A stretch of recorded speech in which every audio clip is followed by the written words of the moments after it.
It's messed up. Un momento. I'm moving slow today, sorry. Ugh. I don't know why I'm super worried about the cat cam. It's not like they've been sitting in the cam area lately. Oh, my body is so sore. I've done so much yard work over the last 2 days. It sucked. Hey everybody, welcome back to some Vagrant Story. Very excited to jump back into the game. We didn't get very far last night because I spent so much time talking about like mechanics and breaking things down and stuff like that. But I think now that we have most of that done, obviously I'll still cover things as I think about them or when things come up, etc., etc. But now that we've got that mostly done, I feel like we'll probably be able to jump into things.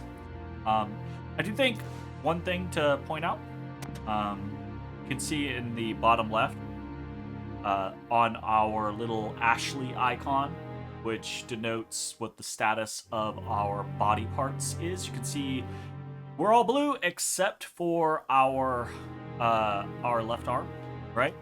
Which is currently green. But we're at full health, right? So that just goes to show, like, your regeneration will heal you your HP, right? But you actually have to heal to fix your body part status. So, important thing to know. Honestly, good info. And if someone at least watches your part 1 and has interest in the game, they'll be much better informed to maybe stick with it. Hopefully it'll be helpful.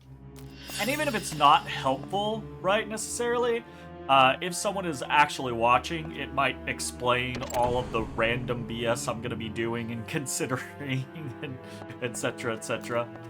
So, we gotta catch back up to where we already were. I thought it was the other room that had the freeze trap, but that's this room. Whatever, no big deal. So we got our pink squirrel in there. Rookie mistake. Rude.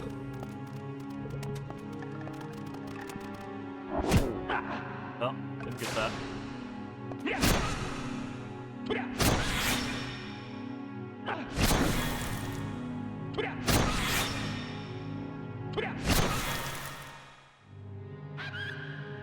Pretty good.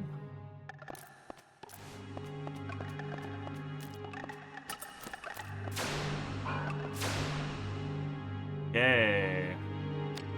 61, baby. Not gonna lie, don't think you ever noticed the collar on that enemy before. Hell yeah. Yeah. They're the hellhounds. So you have the silver wolves, right? They're not really silverish, they're just gray wolves. But you have the silver wolves, and then you have the hellhounds are black, and they have that floating collar around it, and their eyes are stitched shut, which is fucking really cool.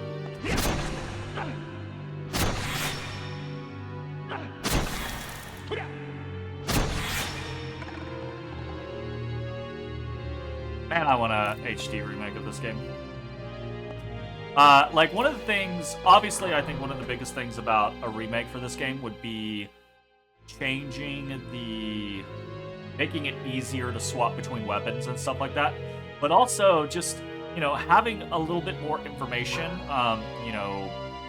minimizing things. Like, I don't need my HP and MP to be that big. I don't need quick swap would be amazing. But also, like, showing maybe, like, at the bottom of the screen what the DP and PP on my weapons are, right? Like, just having easy access to information swiftly would be a massive boon to this game. It would take an earthquake to open this. It would take an earthquake to open this. You hear me out? A tutorial? Tutorial maybe, or like, honestly, I feel like a mechanics rework would be cool. Gerst! Okay.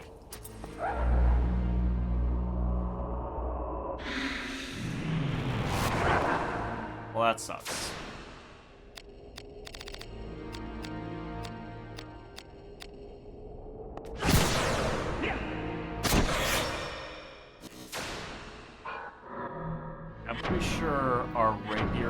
better on this guy.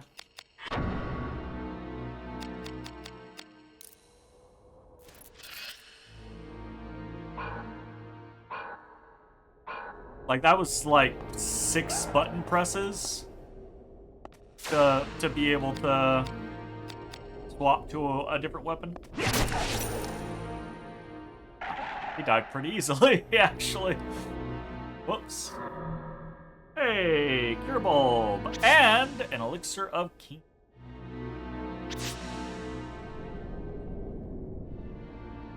Yeah.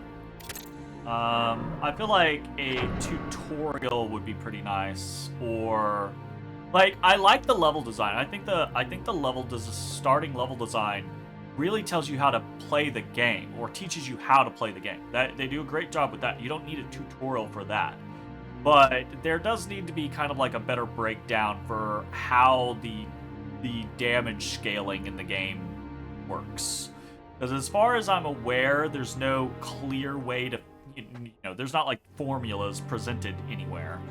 It's just kind of like experimenting with stuff. And then, obviously people have like data mined it, and now we know the formulas. I say now we know them. We've known the formulas for 2 decades.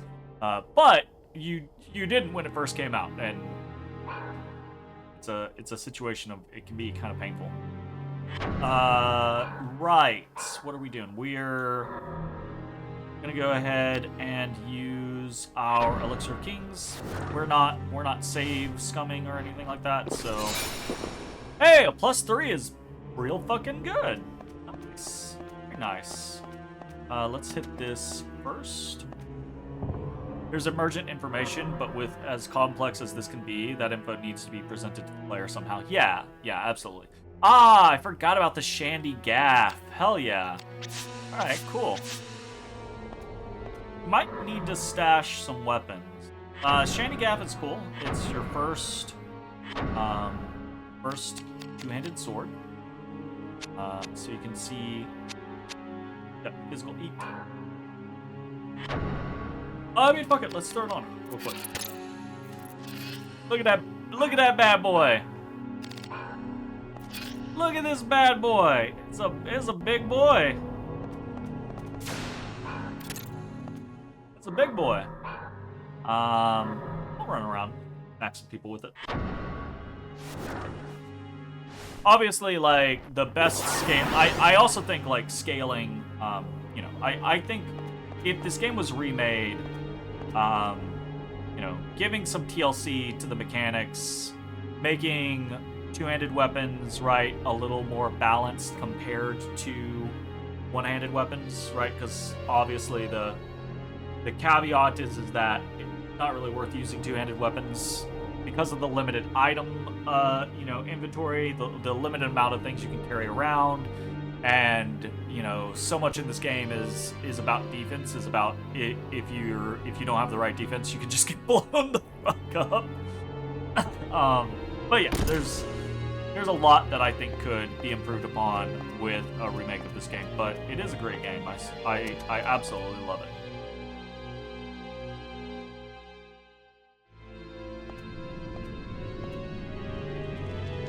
Hey! An earthquake, just like we needed. Because nothing was gonna unlock that door except for an earthquake. So he turns back to face. That door is now open. But he turns back to face this door because this is actually where the localized crash of that earthquake is. And if we come in here, we can see, oh shit, that the whole bottom of the room has gone out, which is wild.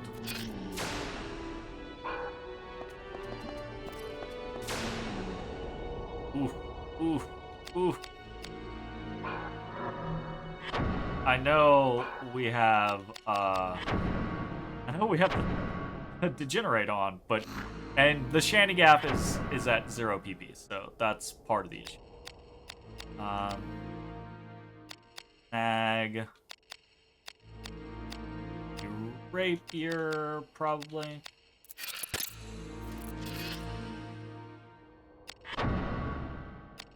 We'll noodle around with the Shandy Gaff a little more later. have a... Yeah, we have the knuckles now.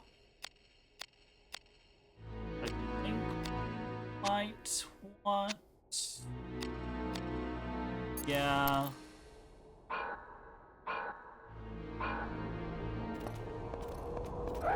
Fuck. This guy's kind of hanging.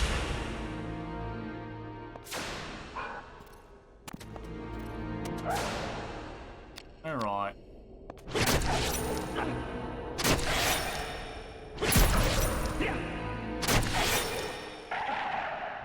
Luckily, he's very, very weak. You can also pot shot him with your own magic, right? We have Spirit Surge. Spirit Surge is actually a pretty good thing to throw at ghosts.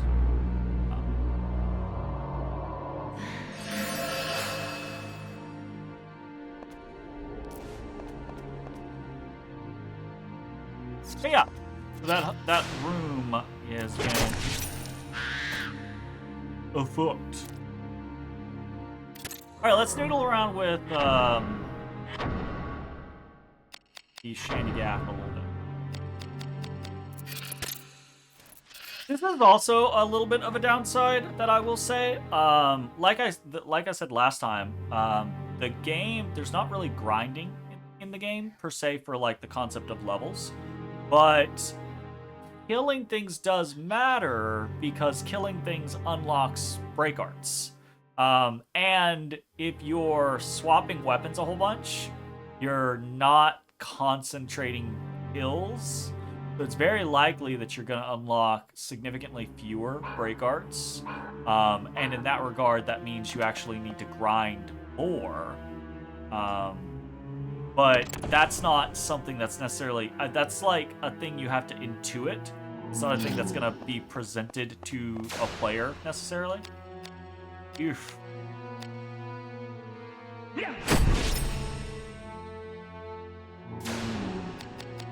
I kind of want to... Ooh, God.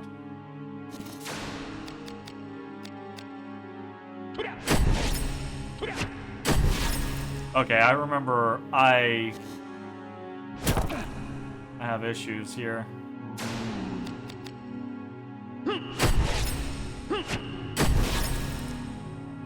Because the hits are different.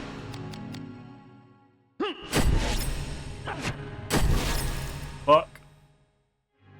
Well, it's because the weapon has no phantom points. But you can see already, right? Like it by filling, because I'm using instill to fill up our phantom points. So already we're up to 34 damage instead, right? So we're already doing a lot more than we were right at the start of that fight. Like if we take a look at the fucking Shandy Gaff. Yeah, so my phantom points are almost maxed just from like 3 attacks with the sword. And that's because we're using instill to add, because you gain phantom points by just using the weapon, but instill adds quite a bit more to it, so that's very nice. Now we're doing 56 fucking damage.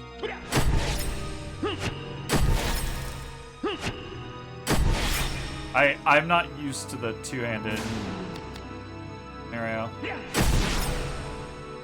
Alright, now that damage, 124 damage on a hit, that's pretty good.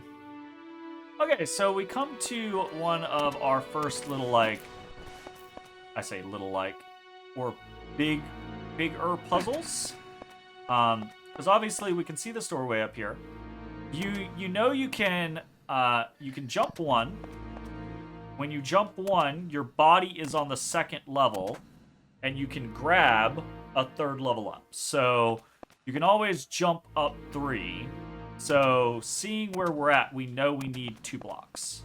But this is our first of these blocks. This is a banded box. You can see the metal banding on it. You can still destroy it. You can't destroy the stone ones. You can still destroy the metal banded ones. So keep that in mind. But the metal makes them too heavy to pick up. Too heavy for Ashley to just pick up. So these are push block only. So very, very simple puzzle. Just gotta push this block up against the surface. You don't even have to go all the way to the surface, technically. I don't think. But you grab the other box, put it on top. That gives you the height you need to make the jump. And boom! You're in it to win it. Fuck yeah. Hello.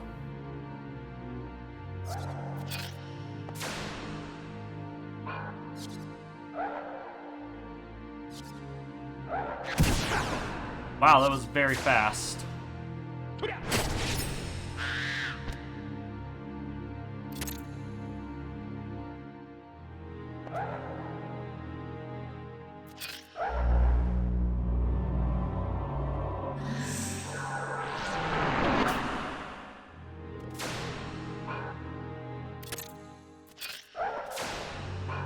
I just gotta keep my weapon out.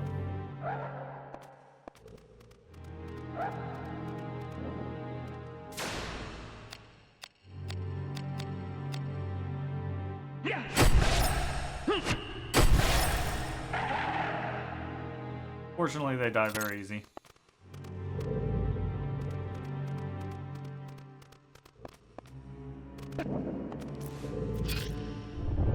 Ah, here's his fire breath. Very nice. So if you have fire ward, see, that does a lot of damage. If you have fire ward at this point, it makes it very easy to mitigate that damage. Basically take 50%. But that's an example of breath attacks in this game, which are, I think, really cool the way they work in this game. They're basically like layered AoE effects around you. And so you can get hit multiple times by things, obviously, and it can cause a real big problem. Real big fucking problem. So we have another little bit of a puzzle here. So it's a situation of we have no regular boxes. We know we can't destroy, or well, you might not know, but you can't destroy these stone blocks. But both these stone and metal blocks are push blocks, right? Can't make the jump, right? So you gotta be like, how do I? Oh, right, I destroyed that one, or I had to destroy a block in that one room, right? So maybe I'll destroy a block here. And so this teaches you, just because the metal blocks are, or the banded blocks have metal on them, you can destroy them, unlike the stone blocks. They're very simple design, right? But the way they are presenting these initial puzzles teaches the player what they can and cannot do. We just push that in the way, and we get the Soul Kiss. So this is our first dagger. It's also our first silver weapon, and silver is a uniquely interesting material. So we'll take a look at that in a second. We also get a Targe, some Knuckles, a Bear Mask, and a Heralus, or Heralis. It's like Heracles, so. We get another gem. Fuck yeah, increases power against humans. Spirit Orison for numbness, and Eye of Argon. The Eye of Argon is a very interesting thing that reveals traps in a room. So if you, typically where there is one trap, there are more traps. So if you run into one trap, often you'll be like, oh, let me use a thing. So taking a look at the Soul Kiss, we can see, holy shit, that's a lot of undead / phantom. So that is based primarily off of it being a silver weapon. Silver weapons, I believe. Silver weapons innately have a lot of class power against undead and phantom enemies. And I think this is probably the first example in the game of as you get these weapons, most of them are, you know, -1, -2, 0, etc., etc. So you don't really see much going on with the class affinities yet, except for like if you've been using the Fandango for the whole time, right? Or you know, whatever and you're checking repeatedly, you'll have noticed, oh, my human's going up, oh, my beast's going up, and now that we're fighting undead, you might be like, oh, my undead is going up. Or you might notice if you're using one weapon exclusively at this point, you might be like, oh, my blah blah blah went down. That's because you're spreading it too much, right? But if you haven't noticed at this point in the game, and you find the Soul Kiss, if you haven't noticed like the changes to class affinity, the Soul Kiss is a very prominent, just like, bam, 20 undead, 15 phantom, big fucking difference in applicability to be like, oh yeah, use this against undead things, use this against phantoms, etc., etc. It also, I don't know if this is, I think this is because it's silver. So silver, I believe, instead of being physical, is light affinity. So this is our first elemental weapon. Don't know if I covered it or not, but can weapons break? So the DP, if you look at the top, just under where it says equip weapon, actually I can show it. Motherfucker. Oh, no, I can't show on the screen. Never mind, I was wrong. But yeah, just under where it says equip weapon, DP is your basically I think it actually is durability points. So that can go to 0. If it gets to 0, the weapon quote unquote breaks. But I don't believe the weapon's not destroyed, right? It's just the weapon basically does no damage until it's repaired. It'll basically just do the lowest shit ass damage on the face of the planet. And interestingly, at a workshop, you can, so we take a look at our Fandango, right? It's missing, it's missing 46 DP on it.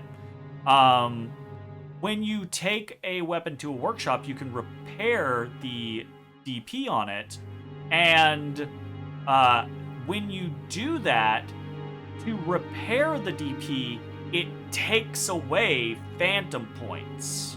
So it's this kind of balance of using a weapon will reduce its durability but increase its phantom points.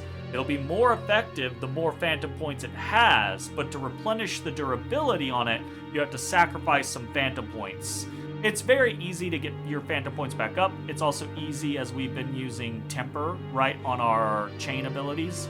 It's easy to keep your durability up as well. So, which Dark Souls ripped off, and all the ripoffs you see. So it's like you fill your and have to sharpen. Yes, yeah, absolutely. Yeah, 100%. Basically you've just been using it a whole bunch, and you gotta sharpen it, and then it's kind of like the whole DP versus PP thing.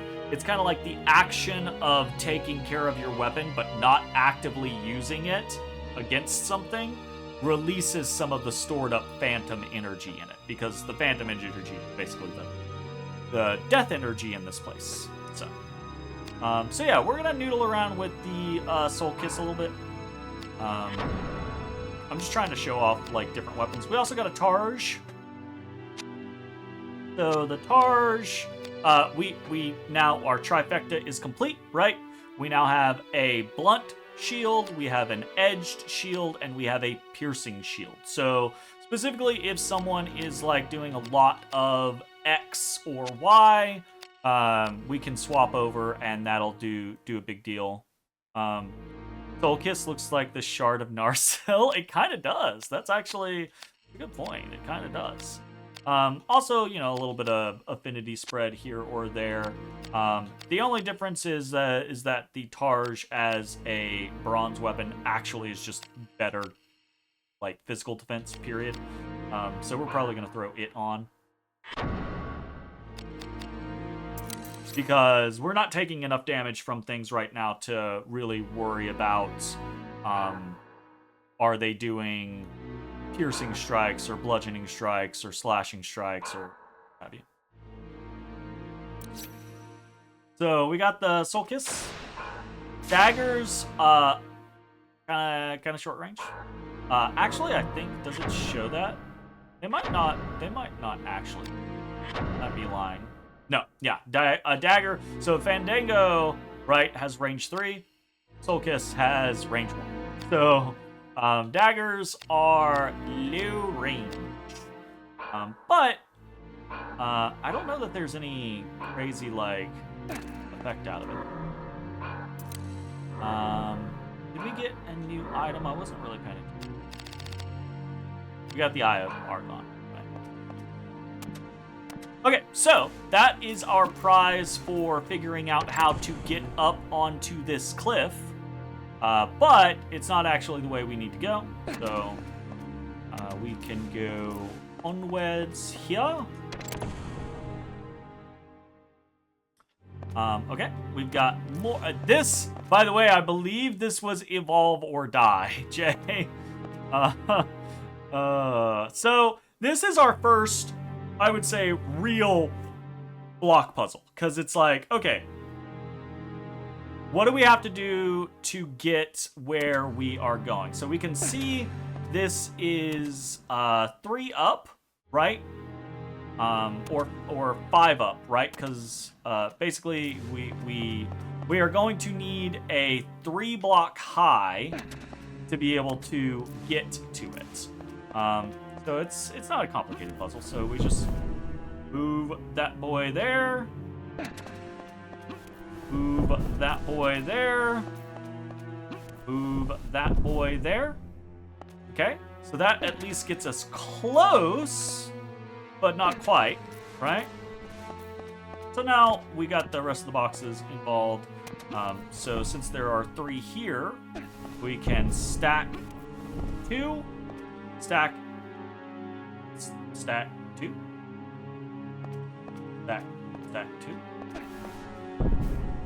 Not stack 2. Am I just a big dummy? I'm a big dummy. Stack 2, put 1. My brain did not want to work there for a second. Stack 2, put 1 next to it. You'll be able to pick the other one up to grab, set that one down, and big jump! And you can grab the ledge. Easy, easy. Okay, a couple little guys. So, you can see immediately, this Soul Kiss has no phantom points, but is already doing 54, 56 fucking damage to this undead because it's light affinity, it has a bunch of undead scaling on it, etc. Very, very cool.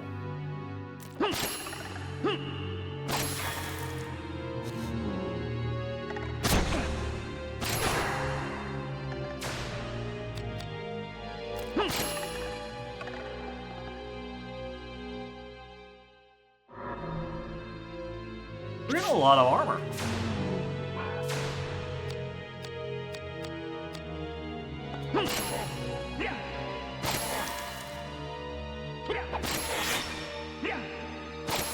Fast.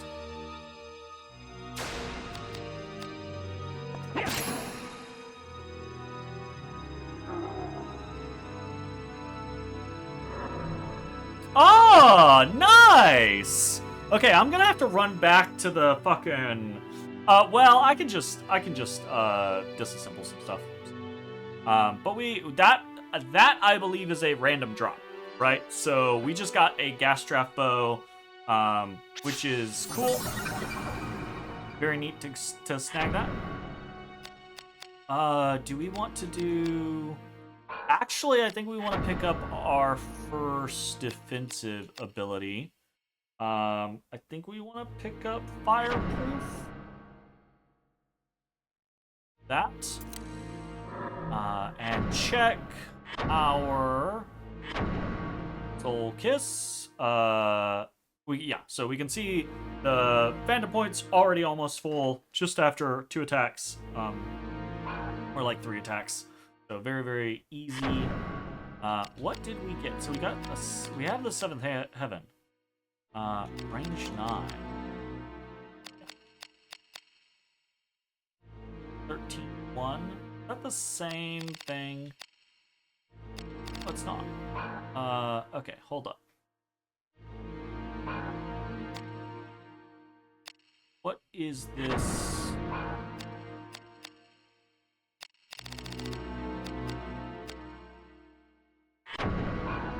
What's this made out of?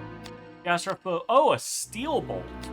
Oh, and this actually has a gem. This could legitimately be a useful weapon in the very near future. Holy shit. Okay, cool. Yeah, because the 7th Heaven has it's a gas draft bow, right? So it's the same body, but it has a different, it has simple bolts instead of steel bolts, and the steel bolts are obviously better, and allow for the utilization of a gem. So that's pretty cool. So I think we'll go ahead and just disassemble the 7th Heaven, because we definitely don't need it. So let's do that real quick. Hold up. Been a long time since I've done it. Okay. Assemble, disassemble. So, this is the first time we've been in this menu. As you can see, since we're not in a workshop, we cannot assemble weapons, repair weapons, or combine anything. But, no matter where you are, you do have access to swapping your gems out, to breaking weapons down, and to renaming weapons, which, if people get interested in the development of weapons and stuff like that, and we kind of like get involved in the whole chat making a weapon thing, then we'll do like a naming situation. We'll let people make weapons and name them. So, anyways, we're gonna disassemble the 7th Heaven. Get rid of that, just to make sure we have a slot open. Dirty, dirty slot.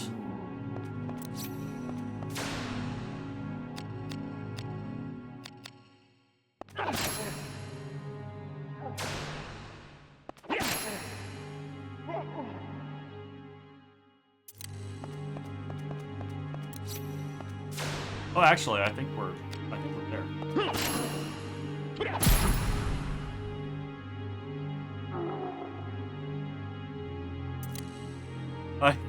That's very funny that I was worried about that, because I think we're there.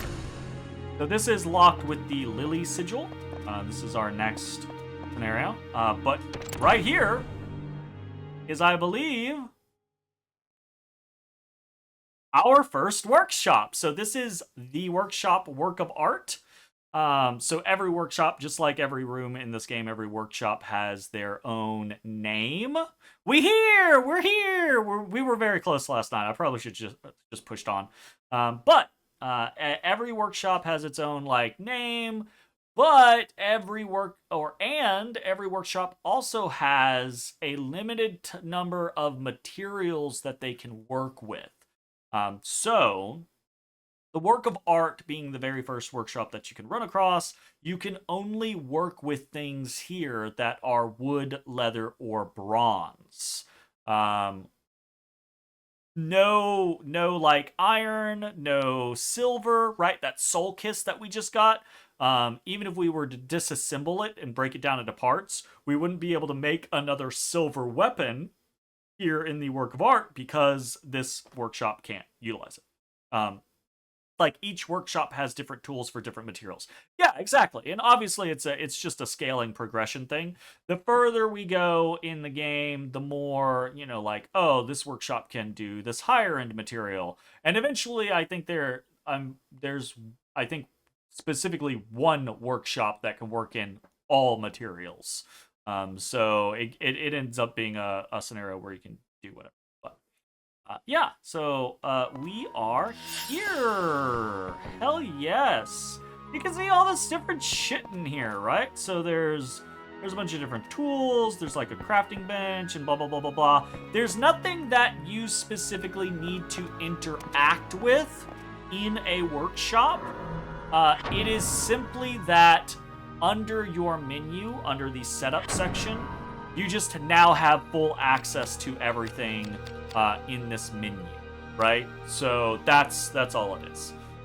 So we can noodle around with some stuff, which is kind of cool.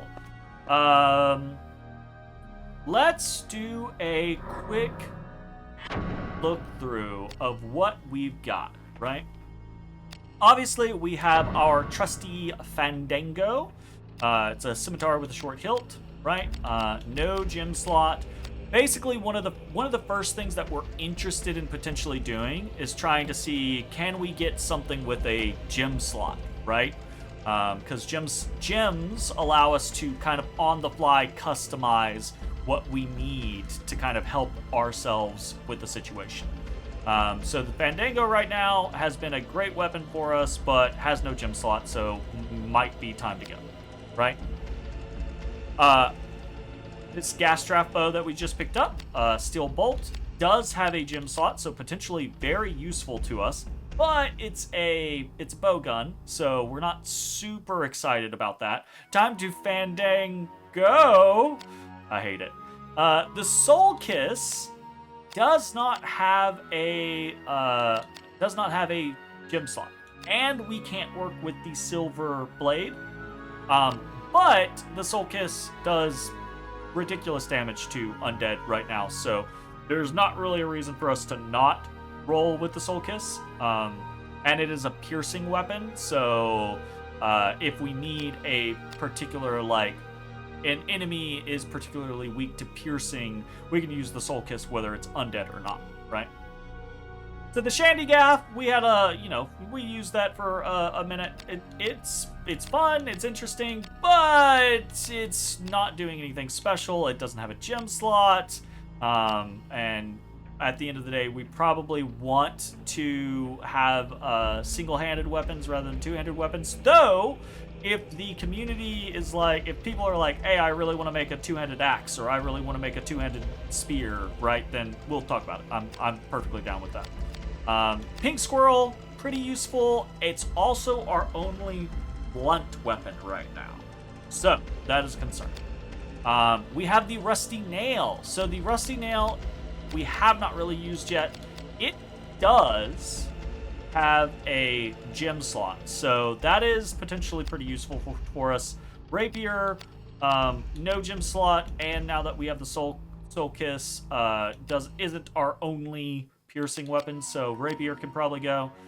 So let's snag a couple of obvious ones real quick. We're gonna disassemble the Rapier, right? We know we can disassemble the Rapier, easy peasy, lemon squeezy. We know we can disassemble the Shandy Gaff, right? It's not really doing anything for us right now. And then after that, it starts to get a little more questionable, right? The Pink Squirrels are only bludgeoning, so we probably want to keep that. Soul Kiss, we don't want to touch. And this gas draft bow, maybe we want to keep around. But the Fandango, which has been our slashing weapon, right? We should look and see, do we have a grip? That's going to give us something good. So the Crossguard is a grip for daggers, swords, and great thunderbolts and lightning, very, very frightening.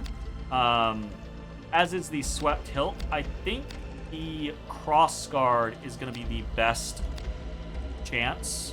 Galileo, Galileo, Galileo, Figaro, Magnifico! I swear to God, if I get fucking hit, to my own fucking singing. Don't taunt me, Jade.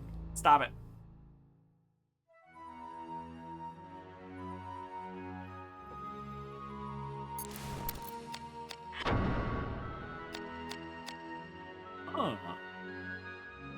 Okay, so I think what we're gonna do is we're going to break down the Fandango.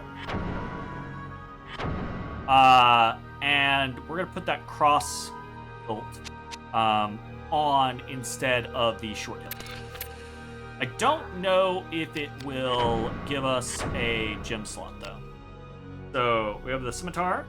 And here's the interesting thing. Here's a very fun thing that we haven't talked about because we haven't had a reason to. So when you disassemble a weapon, the growth of a weapon, if you've been using it, that stays attached to the parts. So this scimitar blade is still human 5, beast 7 because of the amount of times that we've used it on humans and beasts. That will carry over. We can just keep breaking down the scimitar blade, the Fandango. We can just keep breaking it down and putting it on better and better hilts, basically. Now, obviously, eventually we'll find just better shit, so we won't need to do that, but you can, in theory, just take the scimitar blade and carry through the entire rest of the game, which is fun. So we're going to take that, and we're going to put it on the cross guard, which is a little bit better. I say a little bit better. It's pretty significantly better, right? Like, it has an extra point in attack strength. It has an extra point in attack int. It has 2 extra points in edge. We don't really care about the blunt or the piercing. Though, I will say, this crossguard having blunt 8 would actually be pretty good on the pink squirrel. It looks... Oh, we can't do it on the pink squirrel. Never mind. What? Why does it have... That's weird. Why does it have blunt 8 when it's a grip only for daggers, swords, and great swords? Because daggers are all piercing, I believe, and all swords and great swords are edged. So why is the blunt typing the highest typing on the crossguard? That's weird. Whatever. Hey! And it does! So doing that, breaking down the Fandango, using the scimitar blade from it, but putting it into the crossguard gives that a gem slot. So I believe gem slots are always based on the grip, but I'm not positive. So we can finally throw a gem in here. We have a couple options, right? So we have the Braveheart, which is just generica. Just a little bit of affinity across the board, a little bit of class across the board, and an increase to your hit rate, right? Which is pretty decent. We have the Iacus, which is basically an undead killer, right? But we already have the Soul Kiss for that, so it doesn't really feel necessary to throw Iacus into a new weapon. And then we have the Heralis, right? Or Heralis. So this is a human killer, which is also a potential opportunity. So it's the idea of do we want a little bit of a boost across the board for the Fandango plus a hit percentage up boost, or do we want a big boost to humans so that we can just cut them up when we see that? I personally prefer the Braveheart the vast majority of the time, because again, the typing tends to matter the most. But I think either one is fine. I'm just gonna go with the Braveheart for now. And now we can name it. You get to name all of your weapons.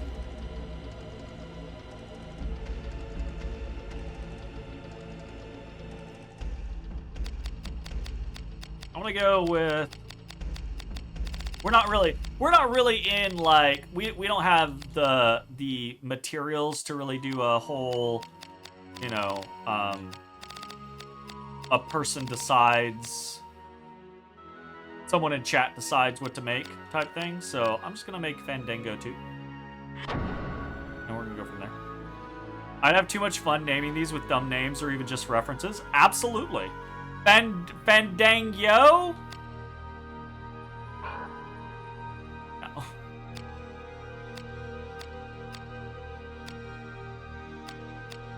Yeah, Fandango is pretty good, actually. Fandango is pretty good. I will go with that. Okay, sweet.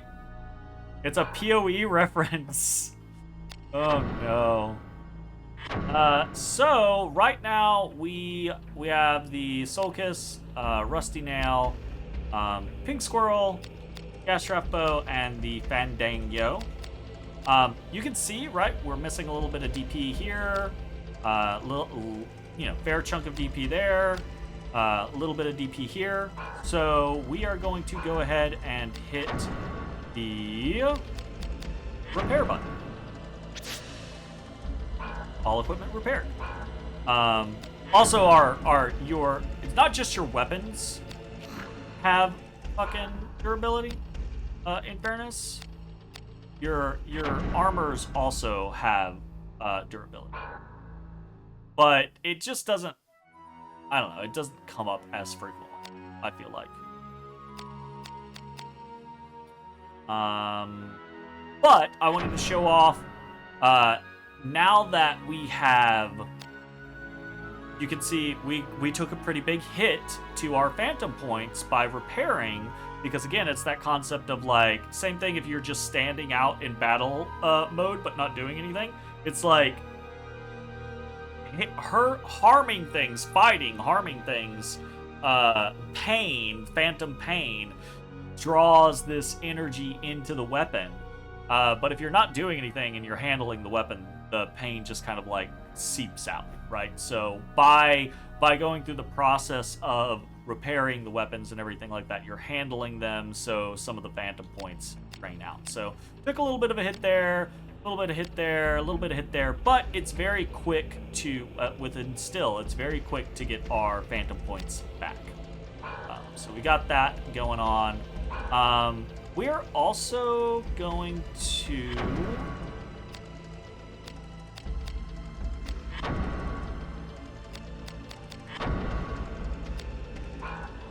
so you can only disassemble weapons or shields.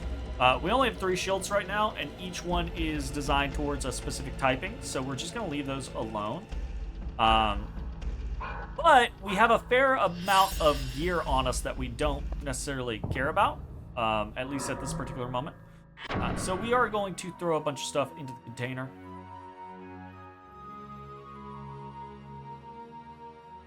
Should also check we have the Tovarish in here. We should check what the blade on the Tovarish is. It's a wooden grip for axes, maces, and staves. So that could potentially be used with the Pink Squirrel. Blunt 5. So I'll try to keep that in mind. Restore. We can actually check right here real quick. The Pink Squirrel has a wooden grip, so would not be any sort of adjustment. And the Spiculum pole is exclusively for pole arms. So yeah, we just don't have a lot of stuff yet. So we have all of these like additional blade parts and stuff like that that we're carrying around, and there's no reason for us to do that. So. Is it really not? I can't. No. Do I have to store each one individually? I just don't remember, but I think I do. I don't. There's not like a. Yeah, there's not like a mark. Oh. No, I forgot. Oh, I forgot. So every time you interact with the storage, you have to save, or else it doesn't stick. But there is if you press your top face button, it just cancels out instantly and entirely. So as you can see, the management system is kind of a pain in the ass. Could really utilize some TLC. Could really use some TLC. I could honestly probably delete a bunch of this stuff because it's not going to get used. But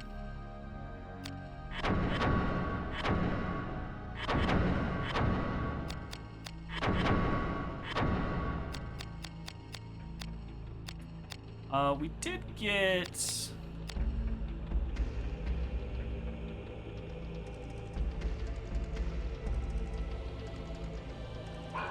We want to take a look at those. Store those. Yeah, save.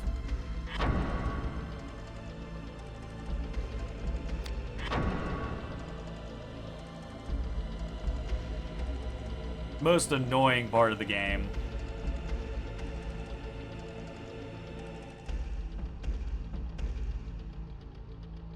Gotta make sure your Metal Gear is solid by keeping the Phantom Pain up. Oh my god. Ah. Desserts, it's been a while since I feel like you've struck me. But I feel struck. I do, I feel struck. I feel strucked. We got some Knuckles. Knuckles again, right? They're gonna have these bronze Knuckles are gonna have better strength defense. We do need to keep in mind though that we keep popping off of these leather gloves or reinforced gloves. So our defense against magical things is slowly decreasing, is slowly taking a hit. Something we gotta be a little bit aware of, at least. But we're still gonna do it. Because most of the damage we take is physical. We also picked up this bear mask, which is, I believe, just a straight increase. Yeah, it is. And then that is fine, and that is okay, so we're gonna toss the rest of the gear, all those gloves, basically, into the container.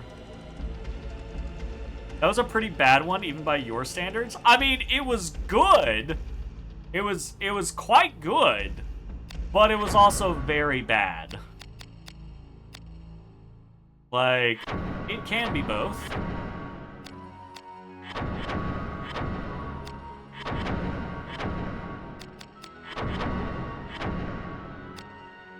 Okay, no need to mess around there, and we still got plenty of space in our regular miscellaneous tab, so no concern there. Those are the items we're going to store, and we are okay.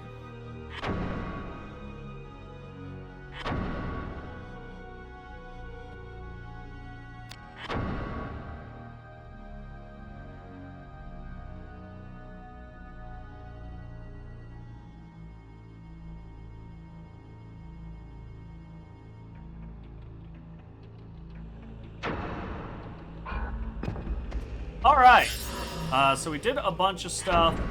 Last little thing before we leave. So I'm going to put on the rusty, if I'm remembering correctly, I'm going to put on the rusty nail. This is not a thing that you have to do by any stretch of the imagination. But if I'm remembering correctly, there's a little thing you can do that we're going to do, or we're going to try to do. But in order to effectively do that, I need to get some phantom points on the rusty nail. So, we're going to use it for just a little bit.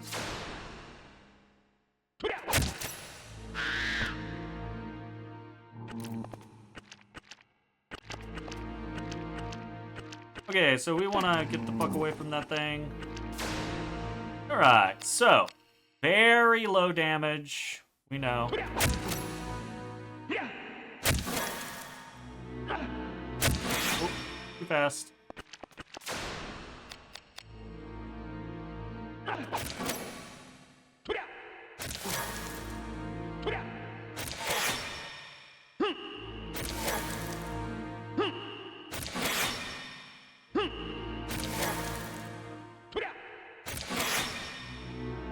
I actually remember the spear being one of those weapons that I think is very easy to chain with.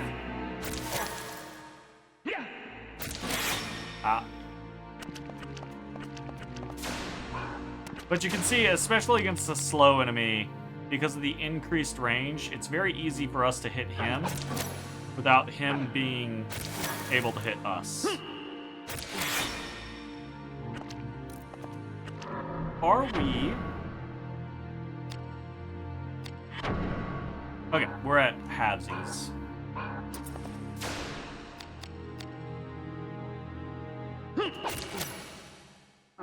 Okay, it's starting to do a little bit more damage there. We got our risk up a little ways there. Okay, so, we're starting to bend in multiple different directions, back and forth as we kind of traverse. So we're gonna take a opportunity to pull up our map, because we haven't mapped in a little bit, and kind of like look around and see where we're at. So this is the catacombs, so this is a new zone compared to the wine cellar. So we can see we entered... Oh, not gonna... Oh, okay. We have to actually... So we entered here, and you could say you can see the exit to the wine cellar. Right? This room here is where the earthquake happened. So you can see we're almost there. But if we scale back over here, there is an exit to some sort of space in between, in this like little center section right here. So we're gonna navigate that way first. So the map is actually, surprise, quite useful for figuring out where to go and what to do. And I say that, but some maps really are not useful. That's why I point out that this one actually is. Ah, fuck.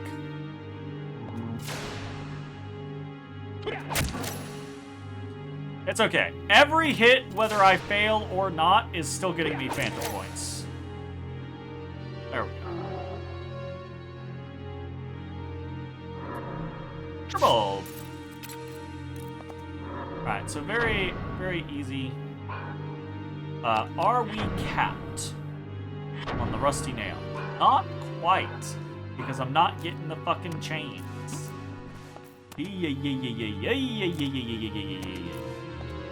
I don't believe there's anything else in here.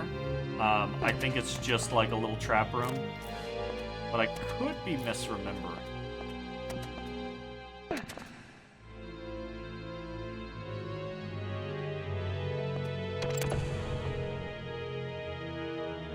Just a little trip room.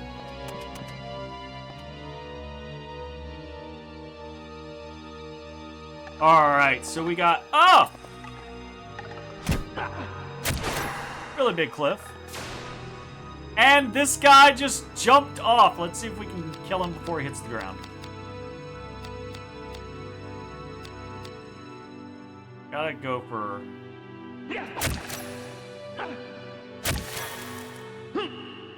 Ah, fucking...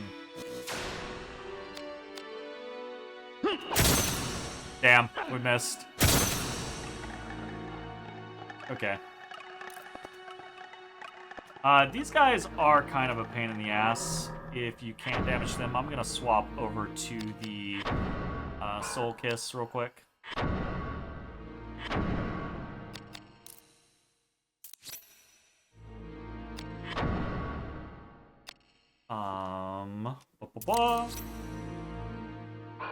How fast that must have felt to the scale? That's a good point. Good point. Look at that fucking damage. It's very, very dodgy, though.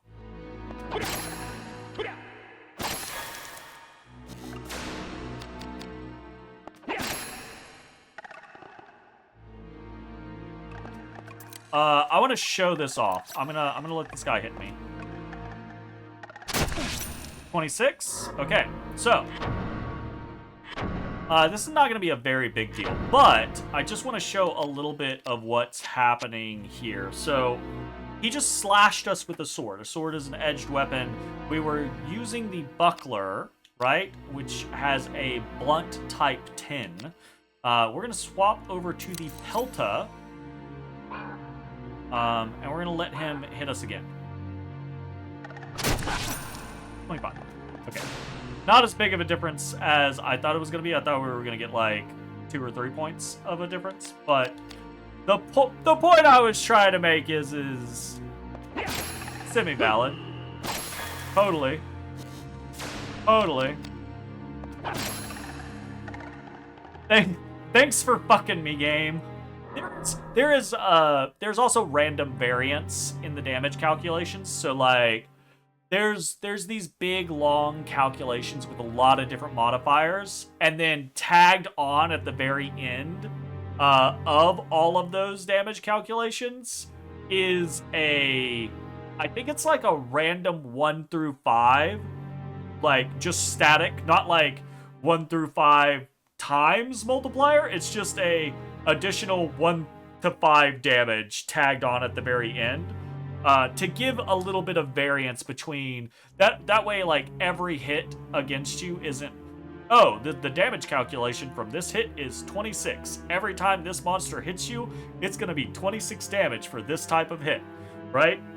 So it has a little bit of variance on it. It'll be, 21 to 20. Oh, no, I don't think it decreases. It'll be 27 to 31 or whatever, right? It'll be the damage range. Anyways, game fucked with me. I swear. And I swear. So this was the earthquake room.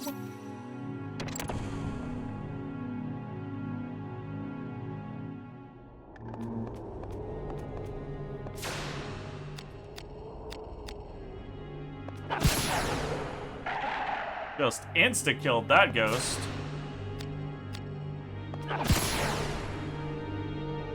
Okay. I mean, I guess it works.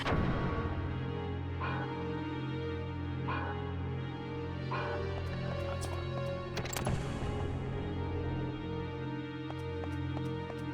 Out here shanking everybody.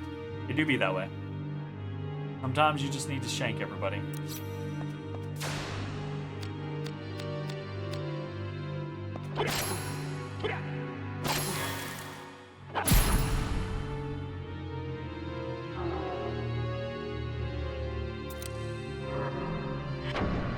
Is my...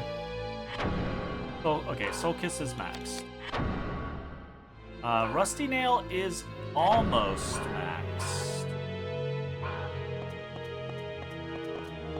I have a suspicion here. I'm gonna use an eye real quick.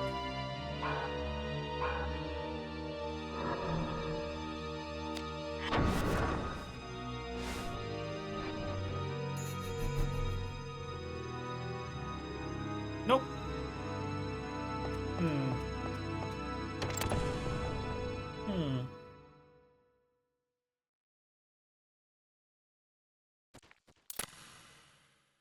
What was that? So we're going to take a very quick moment to Do I want to do that or that? I don't actually remember.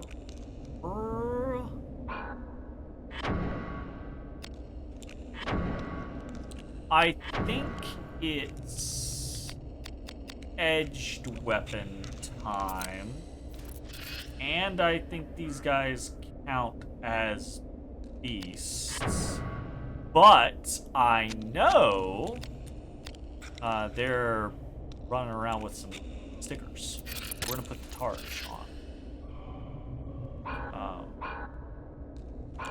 Yeah. So what's going on here? Look at this big room. What the fuck is happening? So if we walk up here.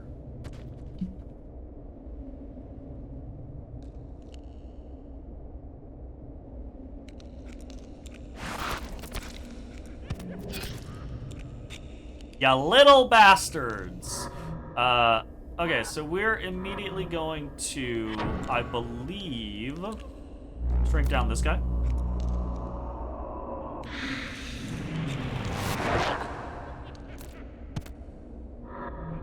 And then we're gonna immediately shrink down this other guy.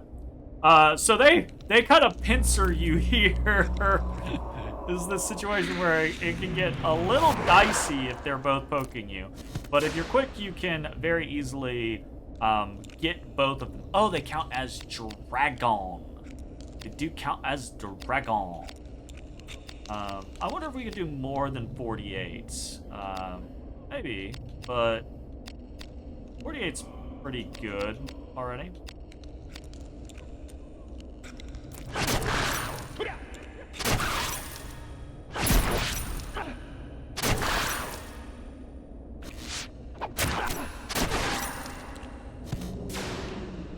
We want to try to focus one down.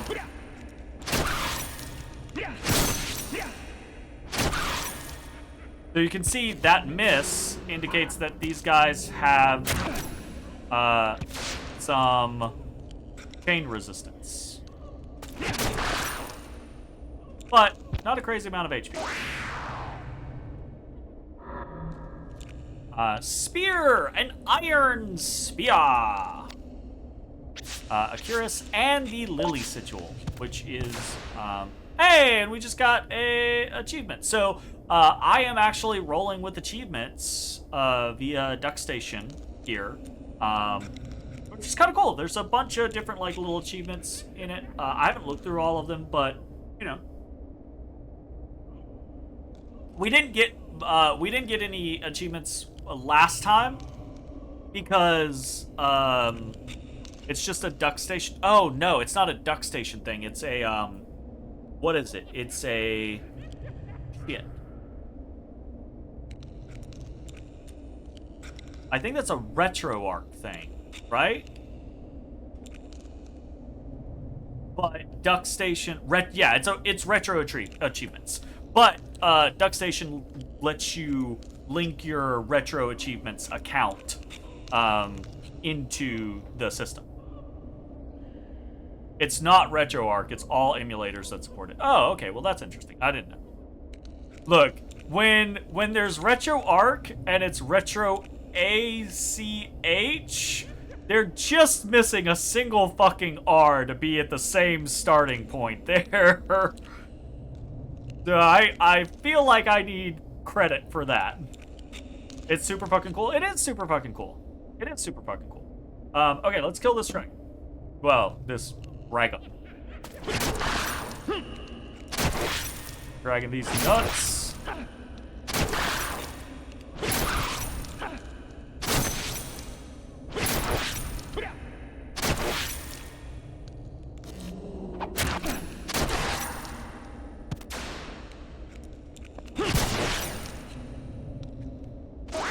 And just like that, like, we're doing pretty consistent damage, right?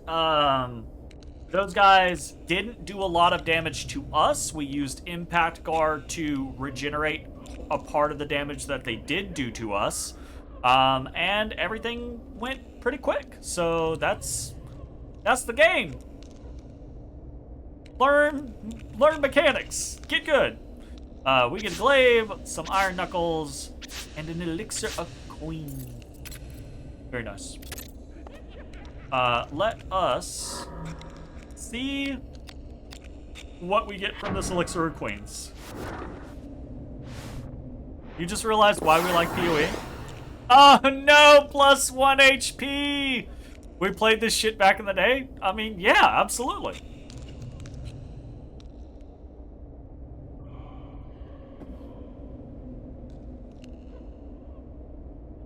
Let's take a quick look at the, because we just snagged 2 weapons.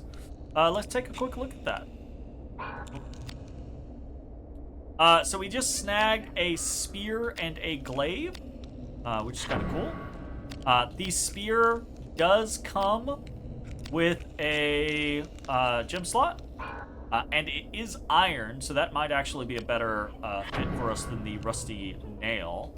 The glaive is so this is an interesting scenario. So the glaive head lets you wield a polearm, but have it be edged instead.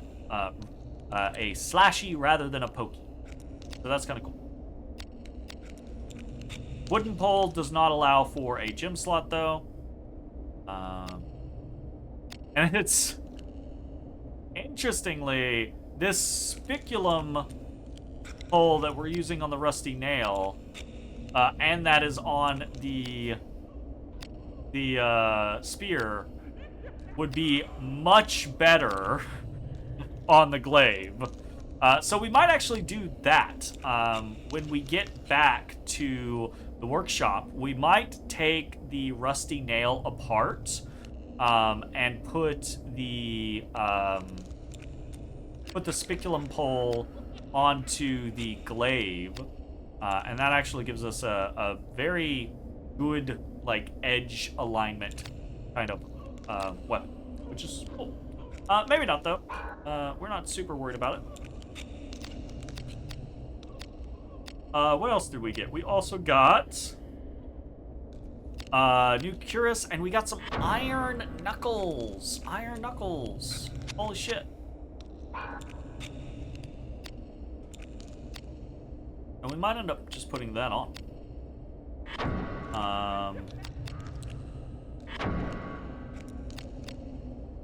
So, the iron knuckles are going to have very good physical, very, very bad elemental, is the key.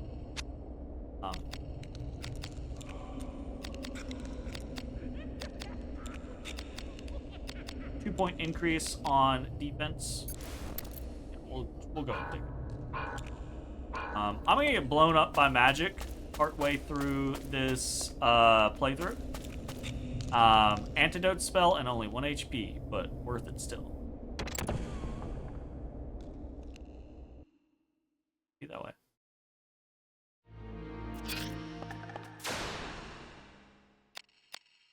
So no need to swap all the time.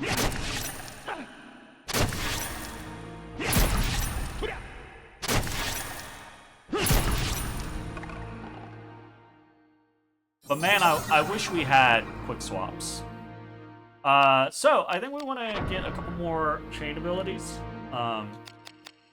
Siphon Soul adds 50% of the MP used in foe's magical attack to Ashley's MP. That's pretty fun. I think what we actually want is the Tarot Ward one. I think it's the Tarot Ward. I don't use defensive stuff nearly as much, so just something that.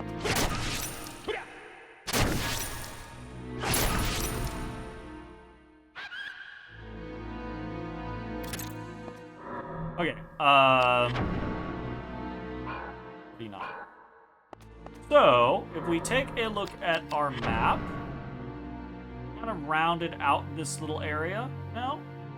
And now we have to head back up towards the workshop and the Lily sigil. But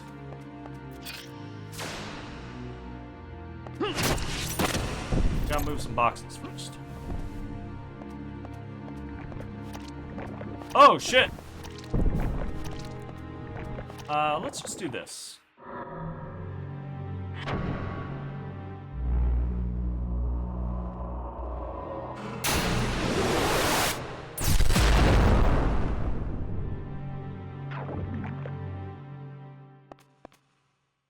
Also, while we're noodling around, let's go ahead and throw a heal on ourselves to not really worry about our HP, but because that's going to regenerate, but to cure our status, because we were all green down there, and now we're all blue. Throw that on the side, and jump on up. We're all good.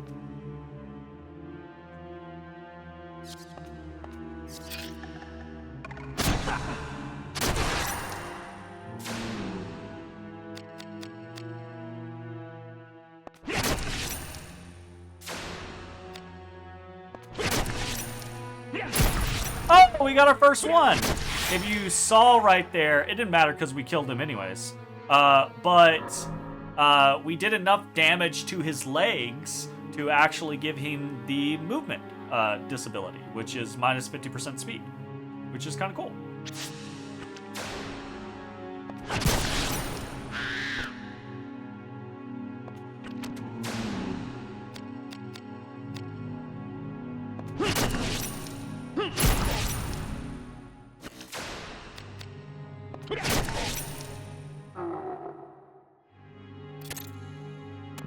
Easy peasy.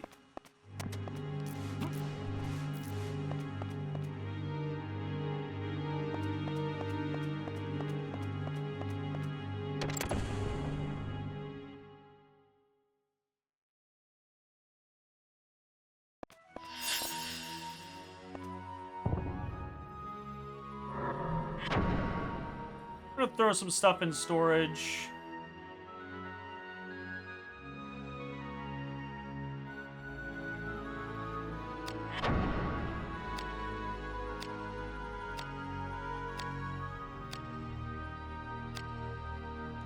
Throw these knuckles in there.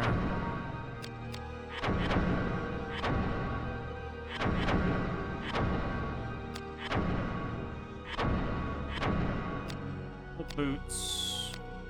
And I think... yeah, I think there's definitely not a reason to roll around with all of these weapons. So let's store, and let's do quick setups. We're gonna disassemble the rusty nail, and then we're gonna disassemble the glaive, and then we can reassemble the glaive, right? With the spiculum pole, which gives us a gem slot. We're not gonna put anything in the gem slot yet, but we can do that. And we can just generica for now. Actually, I think if you don't say yes, I think it just leaves the name as it was. Or the name of the blade, I think is what it is.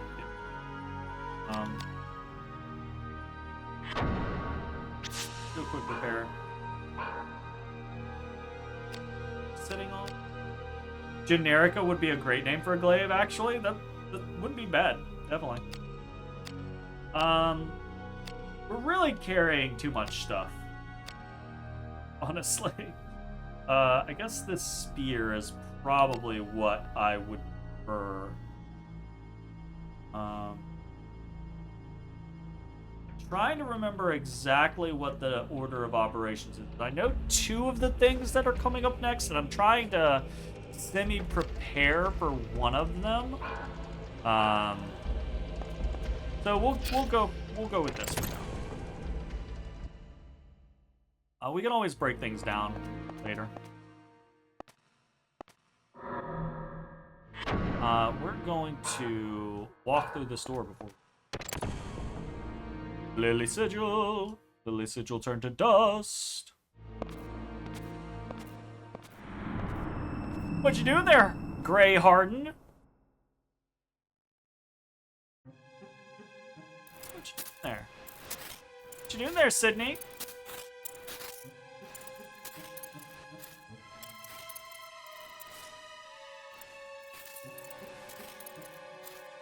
Do not attempt to escape, and no harm will come to you. What evil are you working here? Just a little drawing, my dear. What think you, Harden? Gods, is he even human? He fights with the strength of a brigade. Are risk breakers all this powerful? I think not. Our Ashley is a vessel, you see. He has merely partaken of the power around him. It is as I have foreseen. What next, then? What next? Let him give chase a while. This is madness, Sydney. The Blades will hold this town soon, and we dare not face their undivided forces. We've no time to play cat and mouse. Relax, my good heart. Remember, it is all part of my plan. Were the Duke's betrayal, the Cardinal's meddling, and a risk-breaker strong as a bloody titan all part of your precious plan too, Sydney? Harden's clearly a little frustrated. Oh. Enter Kiddo's daycare. There's a kid named Alien. No, not Alan, but Alien. I feel bad for them. Yeah? Yeah? Yeah. Yeah. Yeah. That's not great. That's not great.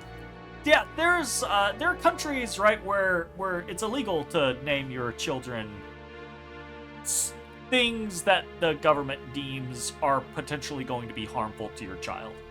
I'm not sure that Alien quite crosses that threshold, but it's definitely towing the line, right? Like, there's names that are clearly just, like, in another field, so they're so fucking far past the line, right? But Alien is definitely at least close to the fucking line. It's like, why? Why? Why? Why? Why?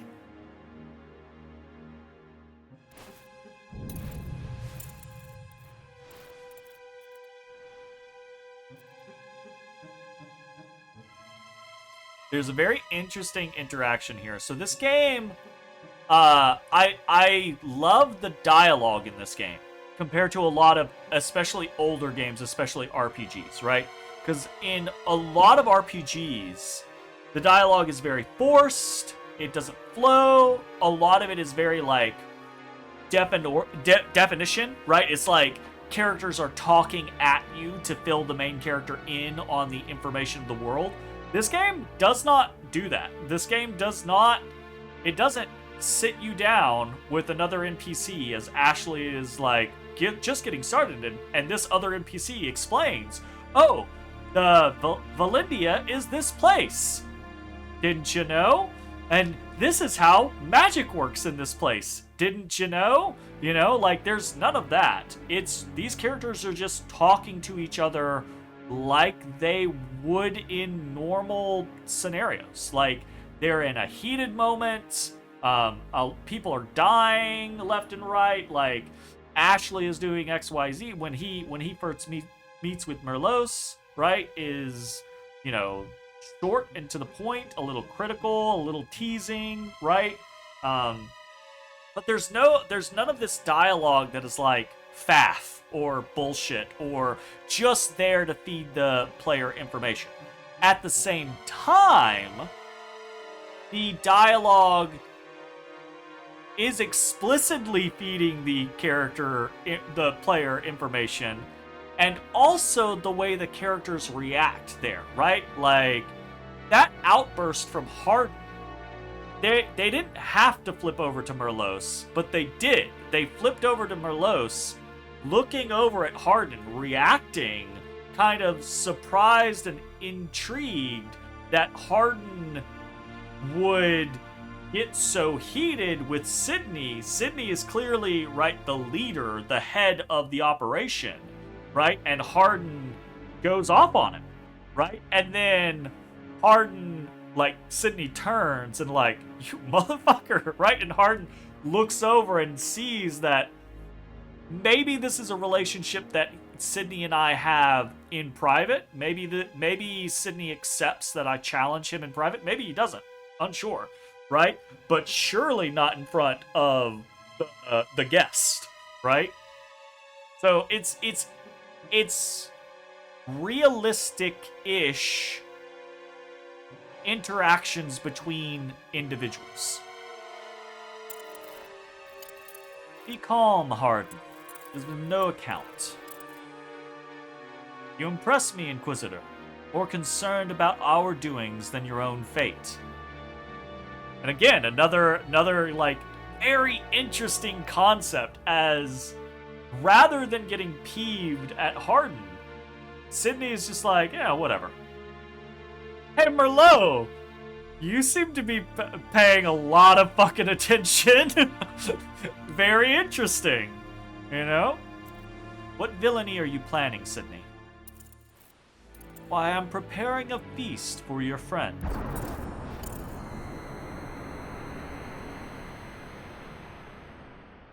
Words.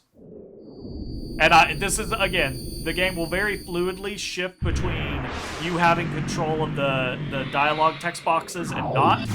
When they cast magic like this, it's all, like, scripted. This is like a cutscene in the game. So I have no control of progression there. I must help Father. What's going on, little gray Joshua? What are you doing there, buddy? Merlos? Hey, what lies beneath? We've visited every room and opened every treasure chest in the catacombs. That's cool! It's neat to get that achievement. Very cool. I'm gonna put... I swear to God, I will get used to the controls one of these days. I'm gonna put the spear on. We're gonna work on getting it enough phantom points to be serviceable for what I plan to use it for.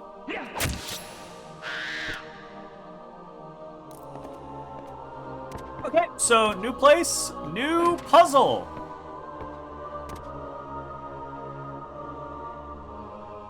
You wonder how they vet the achievements that go into retro achievements, since it's all community driven? What do you mean vet? Like, how do they determine what the achievements should be?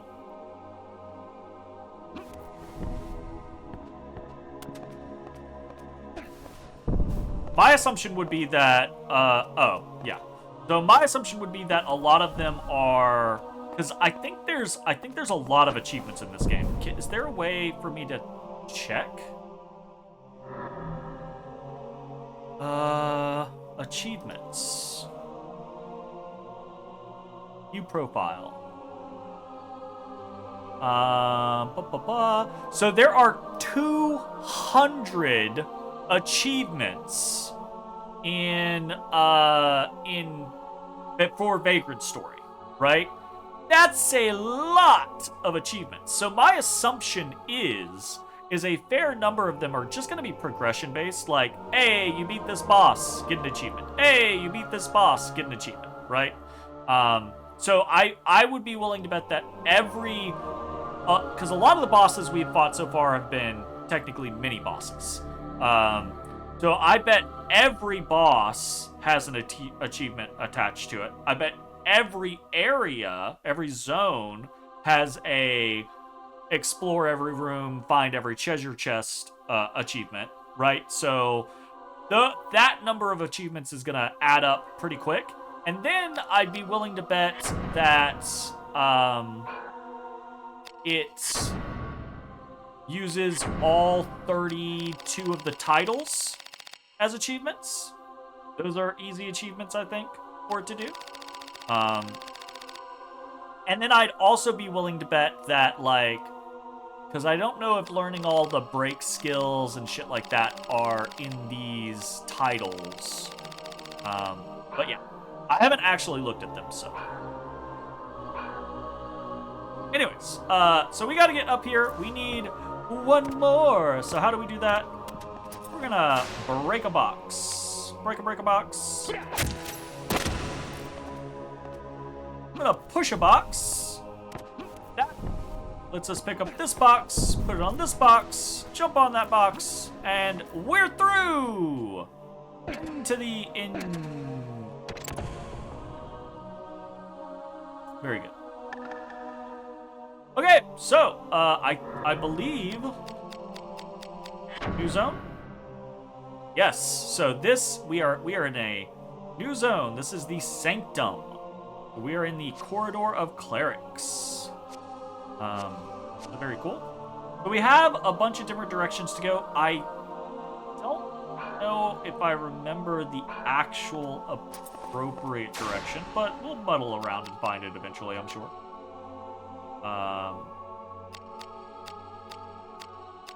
We want to...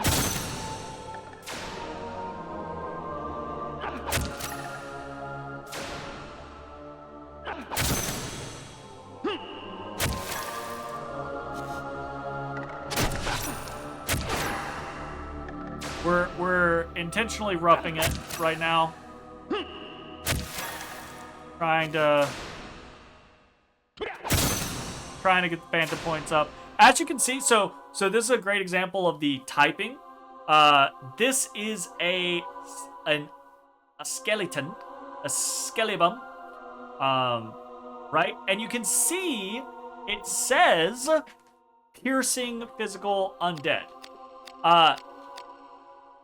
This thing is strong against piercing, right? So that's part of why we're doing so little damage, and I think part of why we have a bad hit rate.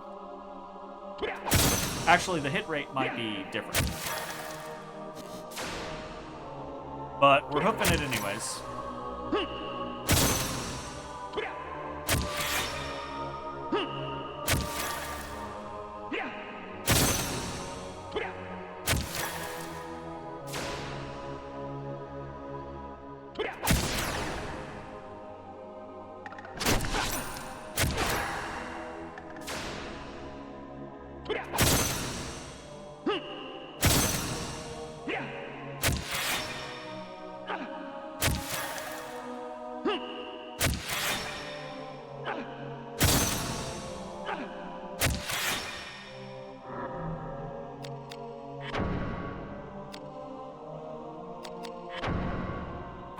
Getting there. Okay, we're going to blow him up now.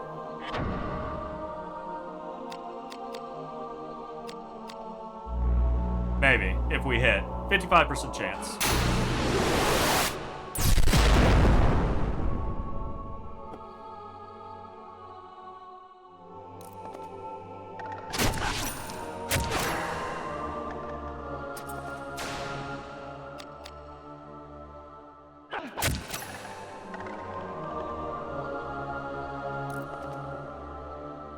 So obviously we can do way better than that, but I'm trying to grind up the Phantom points on some of these weapons in case I want to use them for a specific fight that is coming up. So. Much better.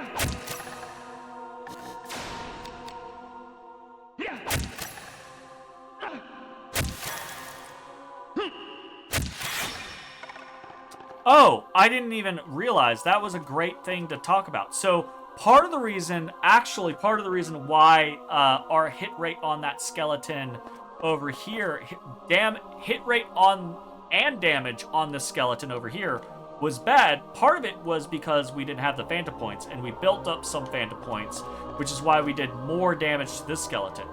But even if we had full Phantom points, the one on the left would have taken much less damage and had a worse hit chance because this motherfucker was actually using a shield.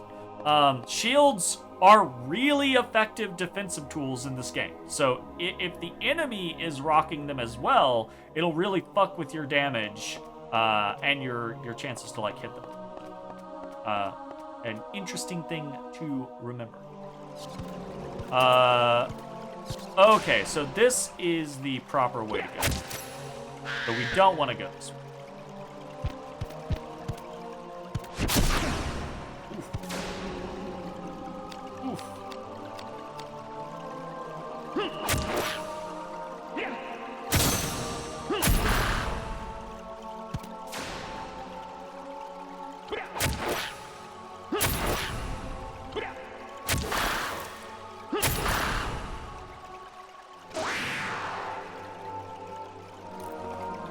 I gotta remember the timings are a little weird on the spear. Okay, so sitting at pretty much where we want to be on the spear. We'll go ahead and throw the glaive on as well. Look at that! That's kind of cool. Much like the spear, but you know, with a longer little thingy there.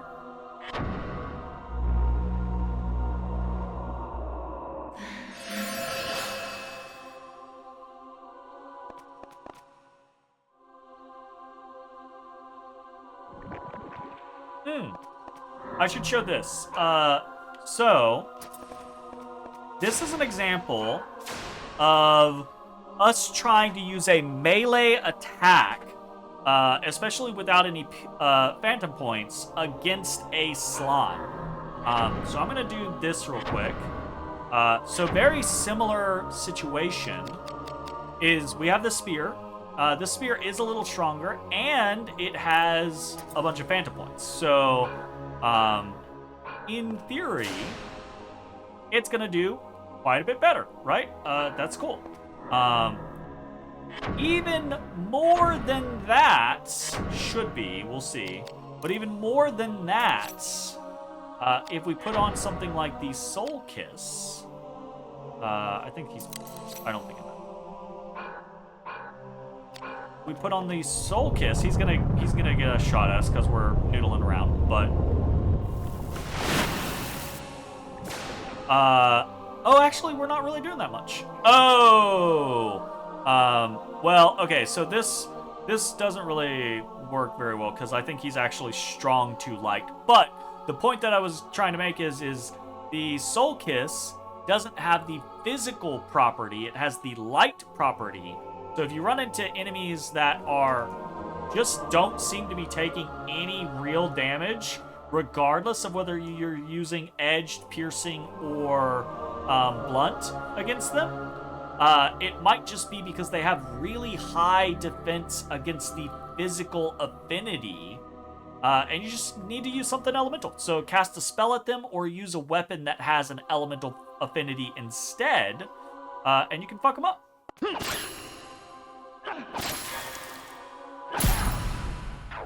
So, yeah.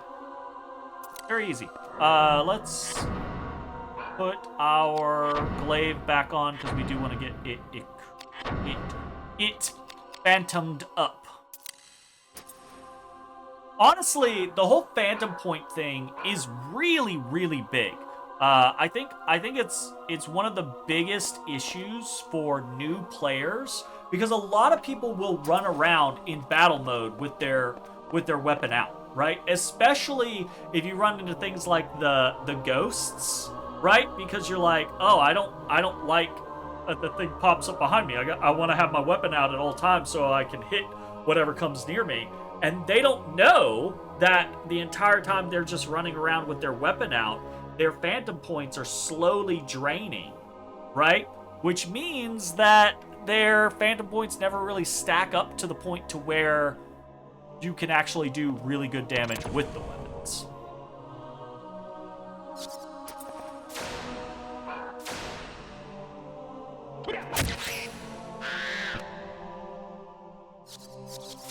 I think there's a trap here.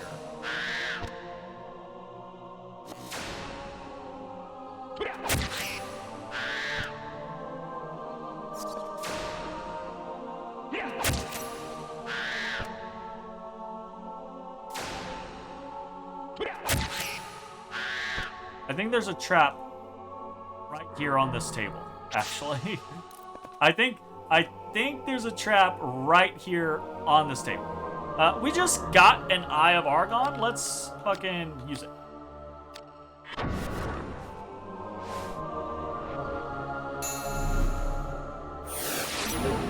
Hey, I was right. There's a trap right here on this table. You know what? We revealed it. What is it?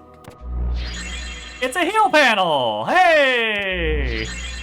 Well, that's fun. Yay. I honestly didn't remember what it was. But that's pretty fun. You know what? Can we use the Grimoire antidote? Yeah, we can cast it on ourselves.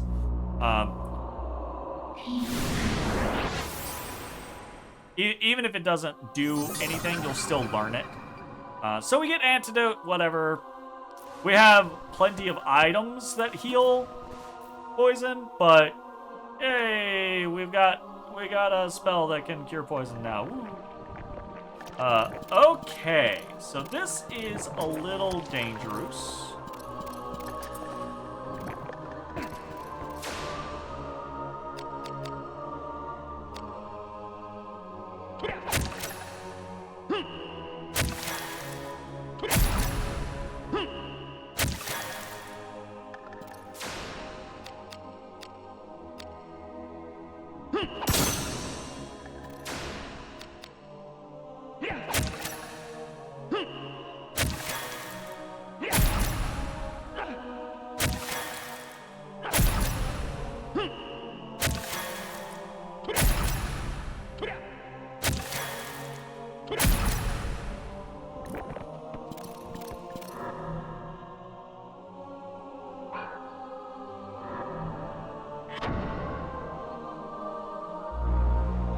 I don't think I really want to deal with this fucking screen up in my face.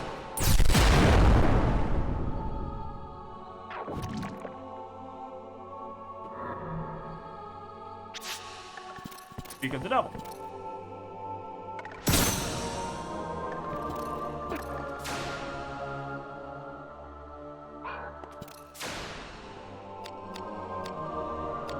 Okay, decently low chances to hit.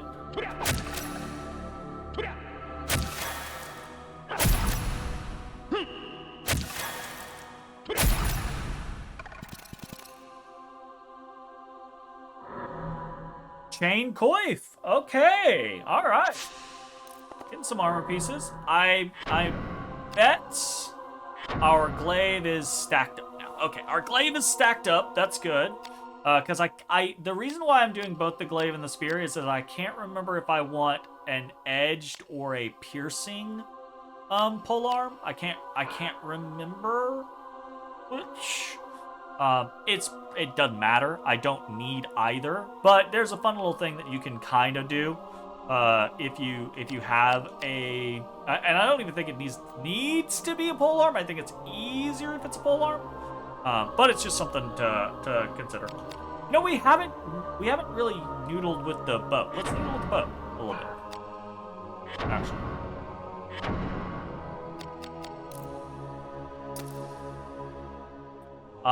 And we got a chain coif. So, another similar type of situation in that it has much better physical defense than magical defense, right? Being bronze versus leather.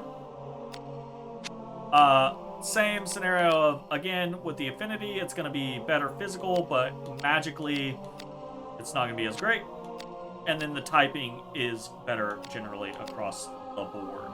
At this point, though, I don't think I'm actually going to put the chain coif on. Because I don't want our agility dipping too low. Because agility is directly tied to your chances to hit. And we already got some issue. Oh, this is going to be a great opportunity.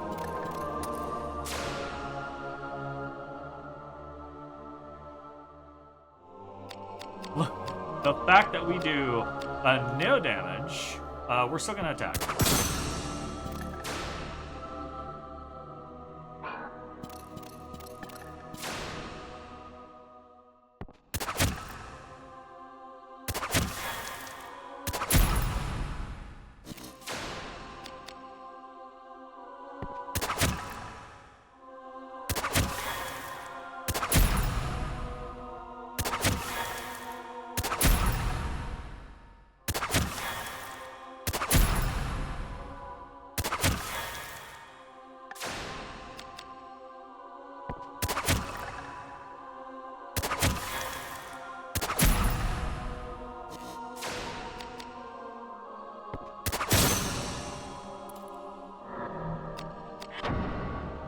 So you see, part of the problem with the bow is it just deals so little fucking damage. Can still be very useful, especially against like flying units and stuff like that.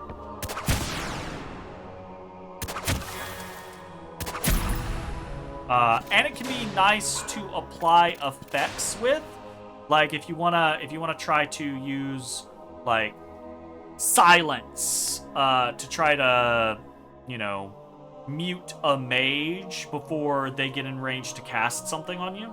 That can be pretty good.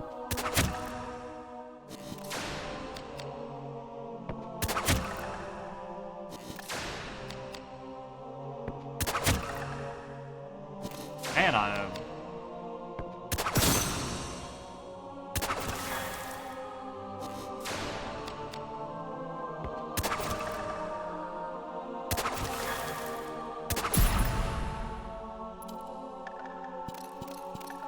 Doesn't help that I am just screwing up my fucking shots.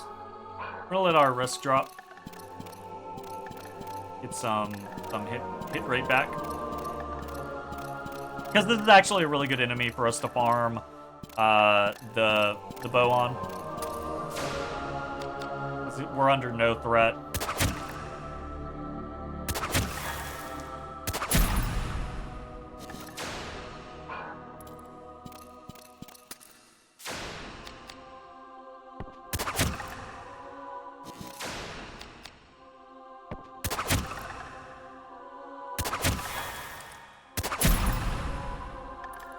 Man, if I could only do a thing.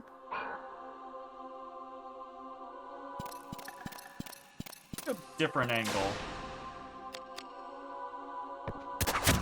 That's not a better angle. This would be another thing about the game. Like, if we could get a remake, it would be really cool to have more camera control.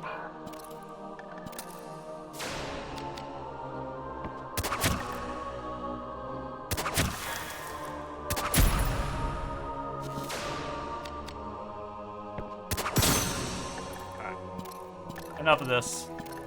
Enough of this.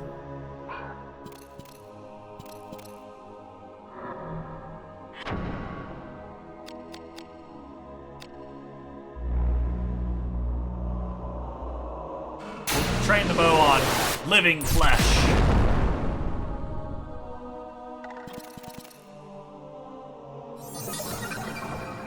I got new stuff though. I think the other one was Reflect Magic is absolutely great. Actually, let's snag Reflect Magic. I think I was correct on what I needed previously. Alright, what do we get here? Ah, the Bosom Cleaver! Our first two-handed mace. And, very specifically, the which increases power against dragons. Surely, won't be necessary. Will not be useful, probably. So we'll take both. And the Fixate spell, which freezes cloudstones wherever they are in a room, which is just a cool puzzling spell, basically. I say a puzzling spell, but you can actually use it in combat situations, because like we saw in the last episode, I waited for that wolf to jump on the cloudstone and then ride over towards me. Well, if you have something like Fixate, you can actually get an enemy stuck on a cloudstone if they're trying to like walk or get to you via doing something like that. So, kind of interesting.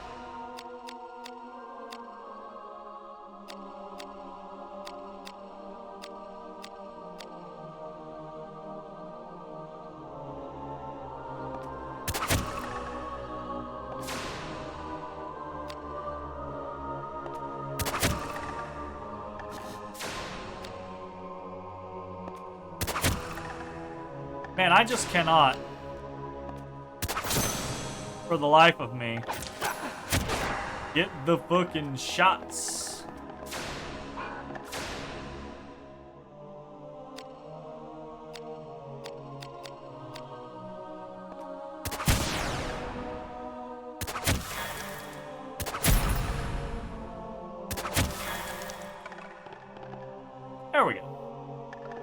One had a little more flesh, though. That one had a little more flesh.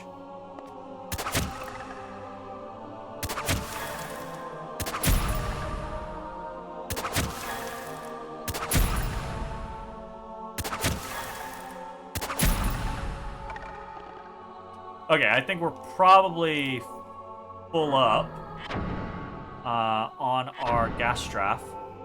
Yeah, now we are. We just got a new weapon. Let's noodle around with the bosom cleaver. See what a two-handed mace looks like. Okay.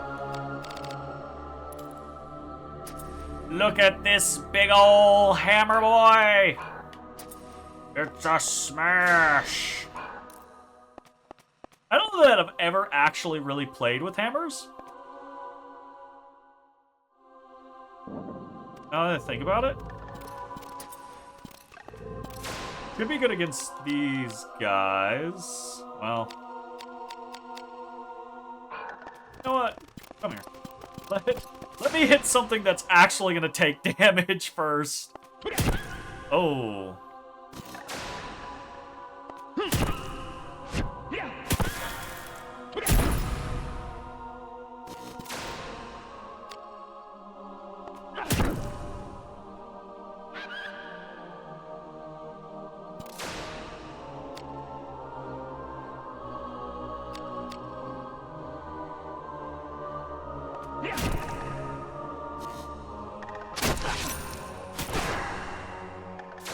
And this guy is actually resistant to blunt.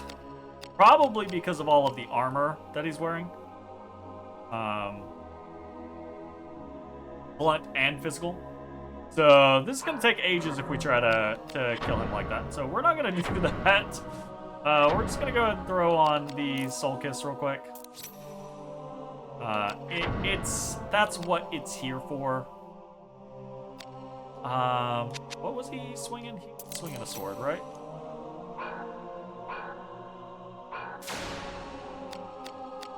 So, significantly better. Got us, though.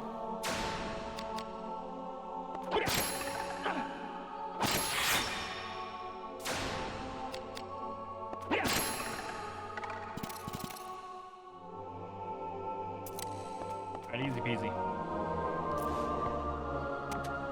Got some interesting little terrain features going on in here. But nothing crucial that I am aware of. Keep going this direction.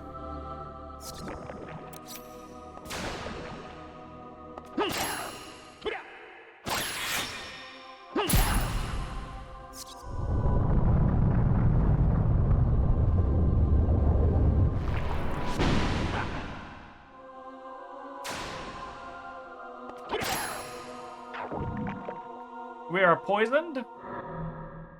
We get a fairy chortle. Get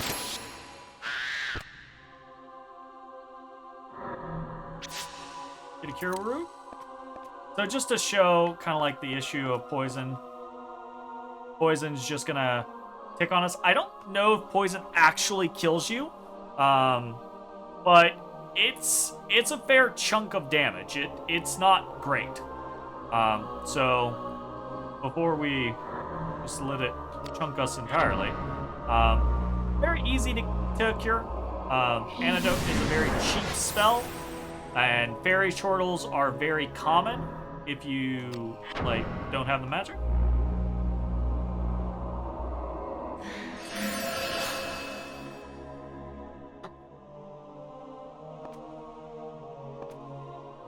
Not this room. It was this room. Fuck. That's okay. It's okay. It's okay. It's okay. It's okay. It's okay. So this is our first boyo.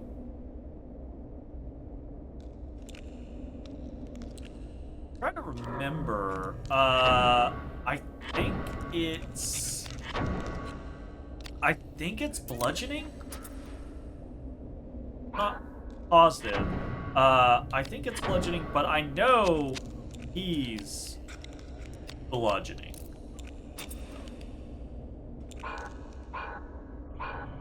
Honestly, that isn't gonna matter nearly as much. Okay, so boss battle.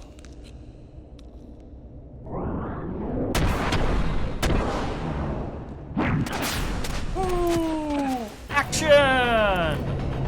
Let's go, baby! Can you pull out? Yeah, okay. So I think we're good with blunt. Maybe not. We'll check. We're gonna hit him. I don't remember if he can be degenerated or not, but we'll try degenerate. See if we can reduce his strength. We can. Great. Press some buttons. So we can do 3885. So let's swap. His music is very loud. Let's swap over to this. Yeah. So we can see we do basically no damage with a piercing weapon, and we can only really hit his legs. And if we swap to, say, the Fandango,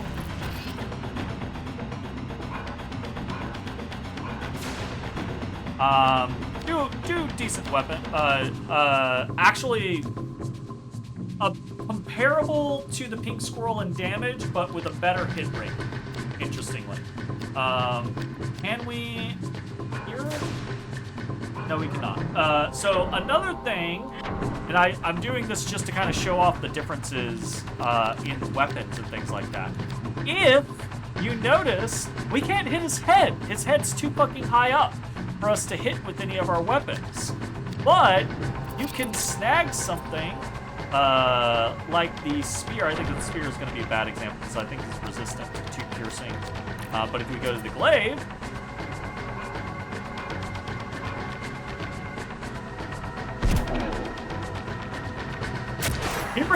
he really does like no damage when he's degenerated. Can we not? Yeah. So now we can actually hit the head. It's very low hit chance, but it is an option, right? So that just goes to show like different weapon ranges, etc., can be an interesting mix-up in various fights. We'll go back to the Fandango real quick because that seemed to be our best bet. And he is blunting, so we will do the buckler. All right, let's just kick this guy's ass.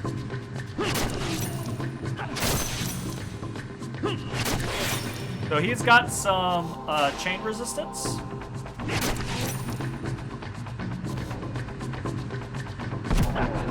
Doesn't help if I just miss.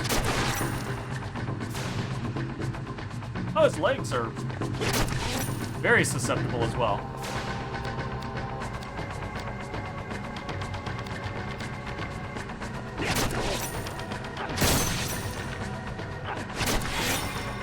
Man, I'm just not chaining well.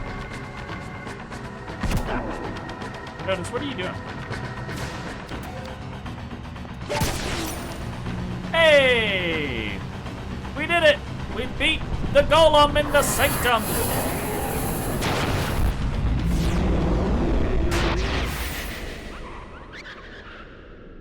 Godorius. Boss? Basudes? 356,000, 12% map completion. We are still a normal agent. We've been getting pretty not great rolls. HP plus 3 isn't terrible. It's not bad. Okay, we get a cure bulb, 2 cure bulbs. We get an elixir of dragoons, which is our first agility up elixir. And we get the Grimoire Amelia.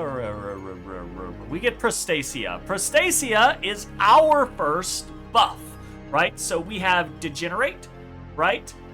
Prostasia is our first buff spell. Things to note about this game and the way buffs and debuffs work. You can only have a single buff affecting you. And you can only have a single buff affecting your equipment. Which means you can have some sort of buff affecting your actual body, and you can have some sort of buff affecting your equipment. Prostasia specifically being a equipment booster. And just like you, the enemy follows the same rules, right? You can have a debuff on them, and you can have a debuff on their equipment, I believe. But Prostasia's awesome and a thing that we're probably going to use a shit ton in the game. And we hadn't actually gone over here, but if we had gone over here, I should have gone over there to show this off. If we had gone over there, we would have run into a scenario where we couldn't progress further, and we had to actually come over to this location. So we did what we had to. Very good. Much wow.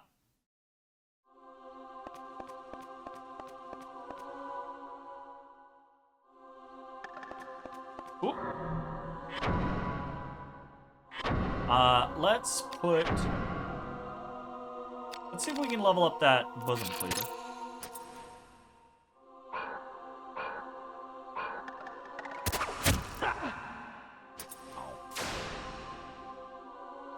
Not great, I'll tell you what.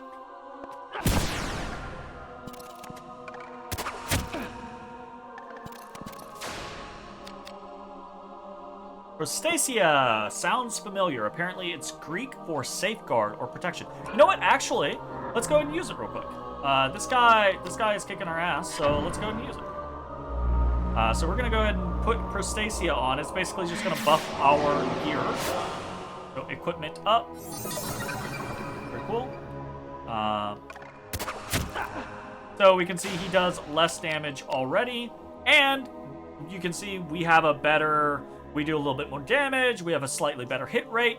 Prostasia is a very good generic, like, you're going to get a little bit of everything out of it because it's going to buff your defensive ratings. It's going to buff, you know, it's just going to buff a little bit of everything. So it's a very good generica spell, which kind of means it gets overshadowed by some spells later on that are more specific, and you typically want to use specific in the long run a lot of times, so.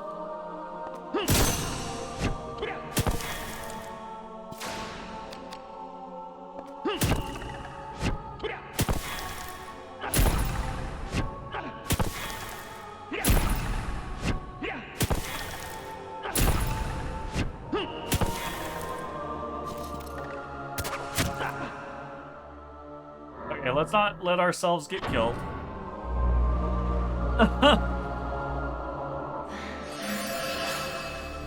Kind of playing a little risky here.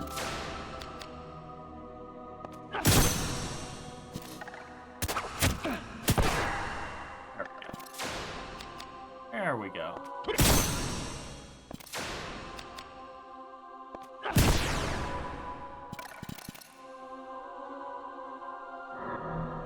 Work on it.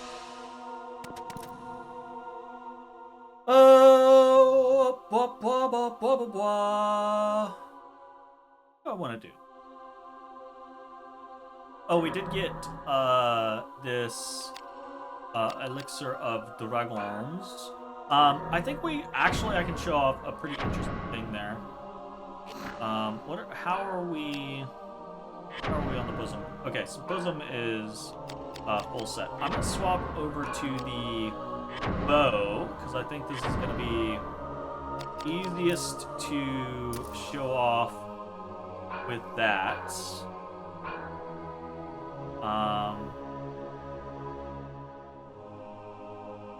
We're gonna heal real quick.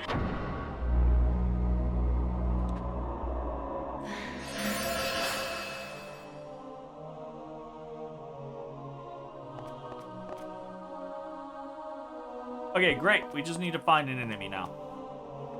And I'm gonna show off, hopefully show off. Okay, so we can see right here, open up the thing, 27 damage, 65% chance to hit.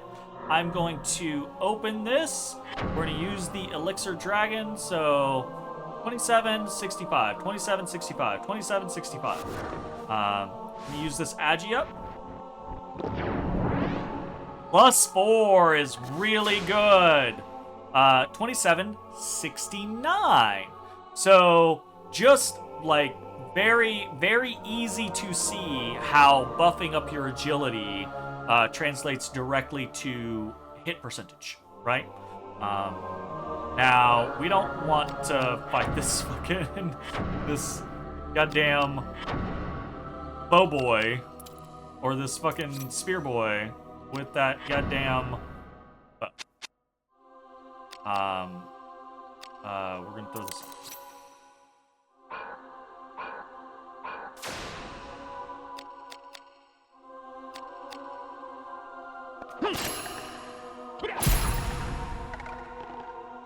Easy.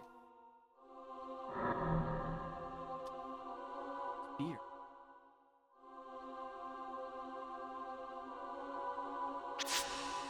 We'll take it and we will immediately disassemble. Symbol, weapons. What's this spear? That's just a spear with a wooden pole. I should just throw it away. Honestly, I'm being too like, I'm being too me in the concept of keeping things around. But sometimes it do be that way.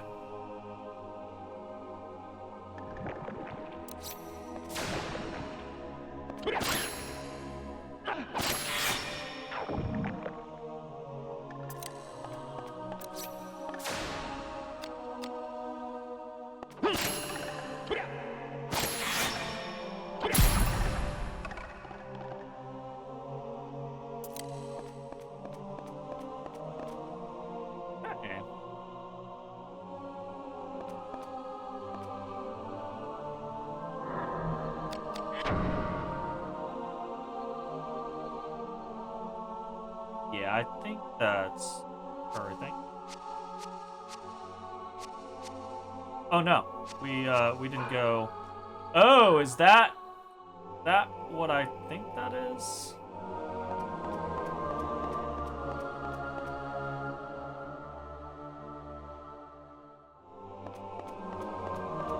I think this is locked. Oh no, it's not. What is this? Oh, it's the fucking ghost. That's okay. Well, we had the soul kiss out already, so that's nice.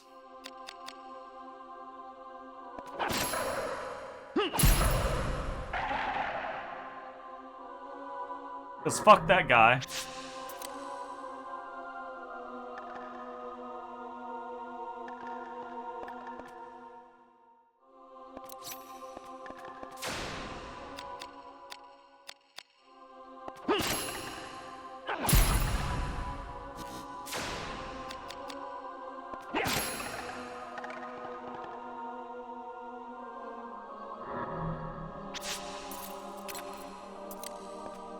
Parasite Dark Souls bullshit. Is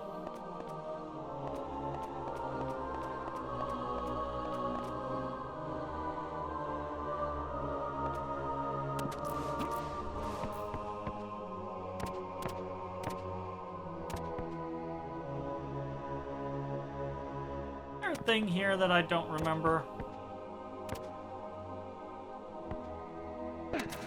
Suspicious because of the boxes. You know, because normally you don't see specific, like, interactables unless there's a reason to use them. But I don't think there's anything going on in this one. Not that I remember. But, you know.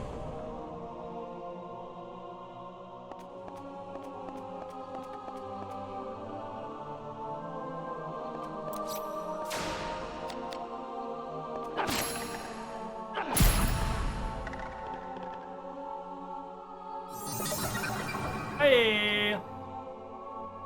Oh! We've used the a soul kiss enough to get our first break art on it. Very cool. Very cool. You know what? Let's see. Can we whistle sting him? We can. What do we got?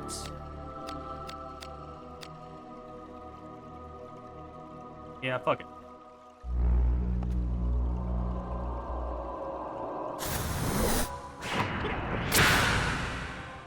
That's it. Nothing crazy. Whoop, whoop. Oh, this is a good opportunity. Okay, so we're gonna put the Fandango on. And we're gonna do a little bit of noodling. I'll probably get hit for this, but whatever. Okay, so I just want to show. Fandango right now, 47, 100% on right arm. So, 47, 100%, 47, 100%, 47, 100%. So we're gonna go over to the Fandango. We have the Braveheart in there, 47, 100%. We're going to put the Dragon Knight that we picked up in there instead.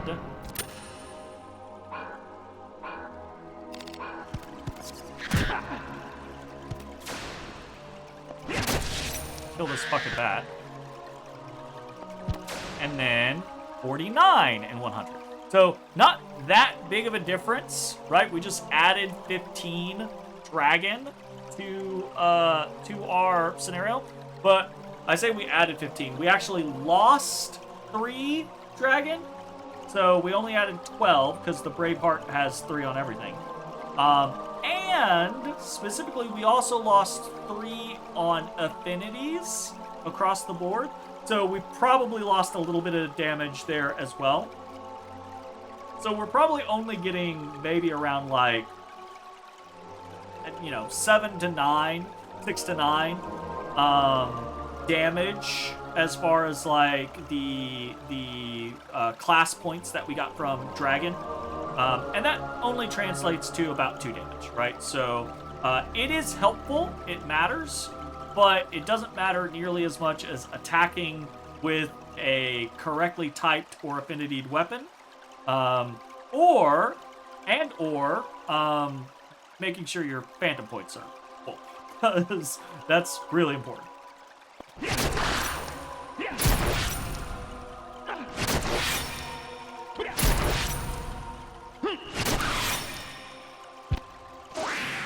Easy peasy.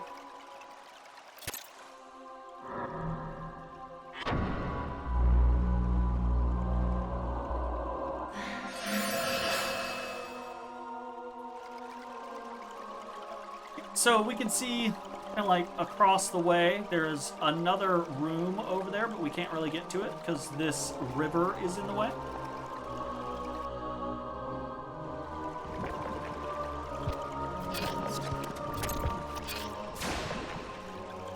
We gotta be careful in situations like this that you're targeting the enemy. It will always default to targeting the enemy if the enemy is in range, but you have to be careful. Sometimes the enemy is out of range and you don't realize it. You smash a box, or the box is in the way of the enemy, right?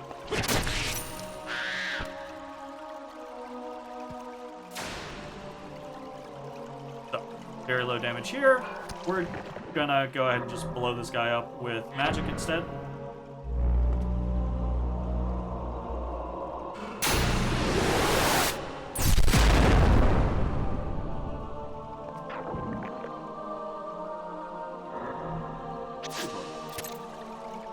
Alright, so another puzzle situation here where we have to jump across, but there's boxes up there blocking our ability to just do it.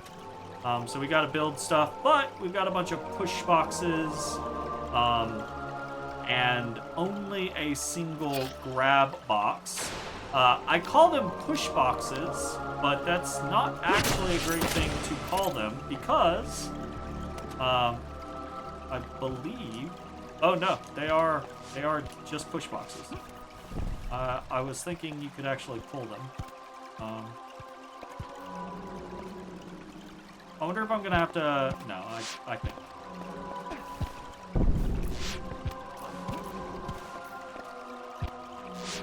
Now we can see that guy over here, and we're gonna see if we can do a fun thing.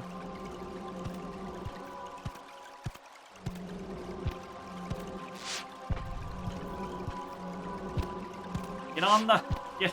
Get on it!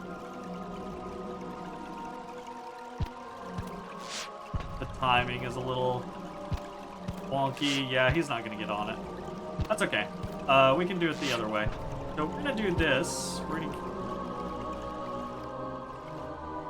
We're going to halt. We are going to stop the one we are on, the cloudstone that we are on. We're going to equip the bow, and now we can just pot shot this guy. Look at that! Look at that fucking shit. That's so fun. Like, to just be like, holla. I don't want to go into that guy. Hold on.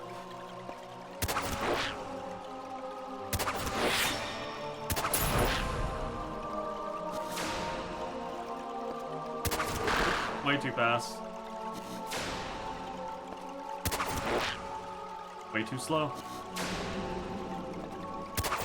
Just right. I'm so bad at chains, y'all.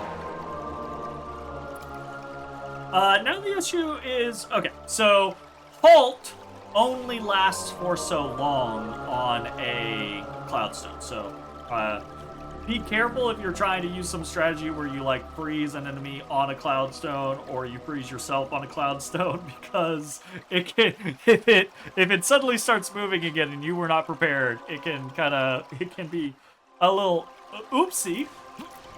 So yeah. We are at a place. I actually have, like, a lot of stuff that we don't need right now, so we're gonna pour some shit.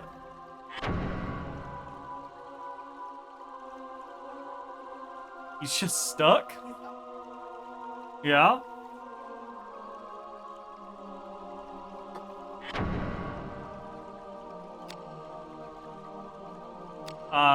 So we're gonna put away... Oh, I already broke it down. Right. We're gonna put away the bosom cleaver, honestly. Actually, this doesn't really matter, because I'm about to come back to this box, probably.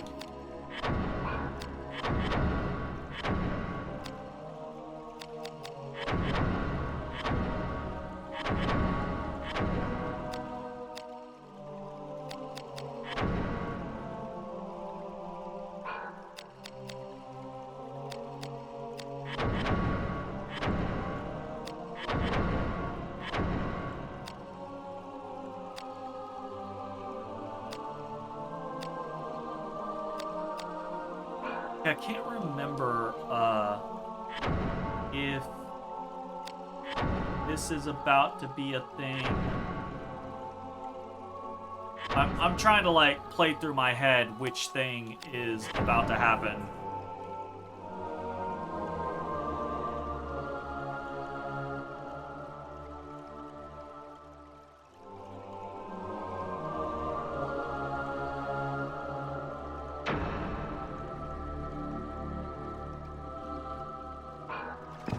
Okay, so order of operations, this is gonna...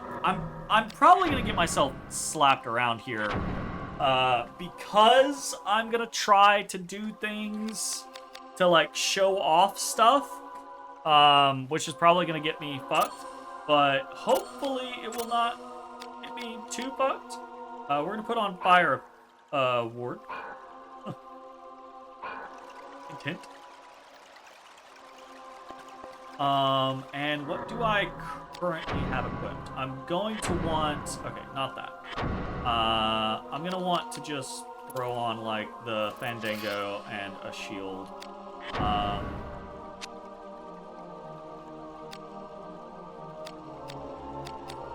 The Buckler probably being the best option there. Also, reinforced leather gloves. I guess the knuckles. Definitely the bear mask. And the cuirass is actually... Ow! Ow! Ow! I'm being mauled by... My leg is being mauled by a kitten. Okay, cool. Let's noodle. I'm gonna show some noodling here.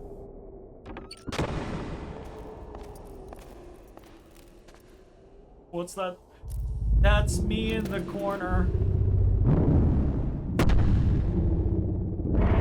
That ain't no motherfucking wyvern anymore. That's a real-ass dragon, bruh. Fire, breath, and all. So, I'm gonna do this. Even though I hate the idea of it, I'm going to Prostasia myself. And I'm gonna show dragon this early. What are they gonna top it with? More dragons! So many of the bosses in the game you want to get up close and personal with very quickly, because if you don't, certain bad things can happen. Like breath attacks. I was slow. Okay, so you need to know that that can absolutely drop your HP down to, like, you know what? Actually, we just saved. Okay, I'm just gonna show. I'm just gonna show.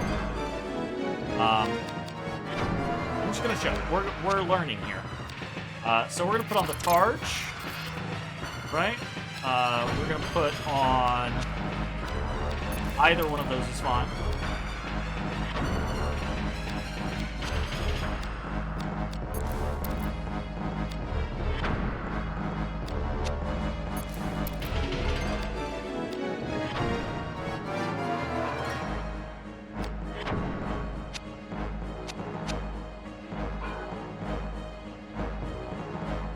Do this. Okay. So, we changed our equipment around, which means we lose our Prostasia buff. So that is a thing to keep in mind, right? Is you only want to use, like, your equipment buff if you're on the equipment that you're gonna be on. Okay?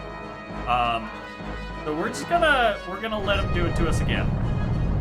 And I failed the ward last time, so I'm not gonna ward. Significantly more damage than the last time we got hit. And the reason why is because prior to walking in here the first time, I threw on every piece of gear that had slightly better fire resistance, and that all stacks up, right? So if you're not careful, you absolutely can get obliterated by Dragon Breath or a big monster AoE or something like that. So we're gonna fix things again for the approach, just in case we get hit by another breath.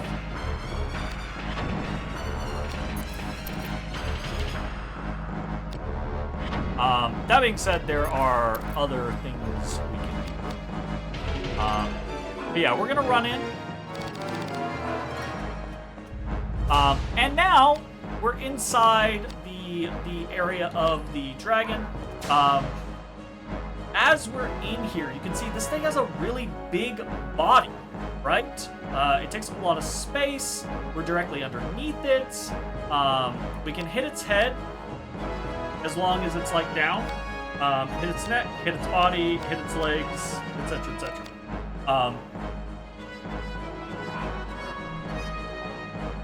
It's about to hit us. I'm just gonna... So you can see, Because we're pretty, because we're pretty close to it, right? Monsters breath attacks are AoEs, right?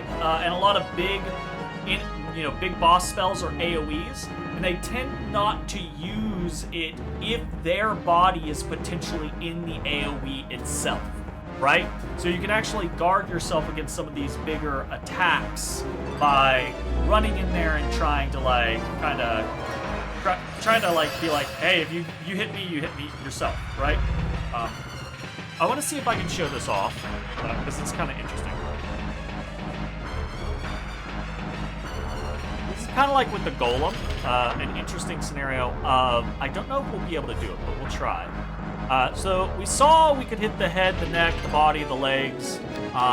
If you have a weapon that has enough range on it,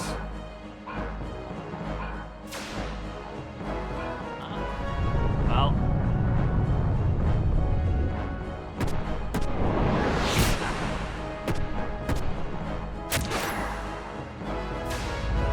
yeah, we're not going to be able to reach it with this. Let's see if we can reach it with the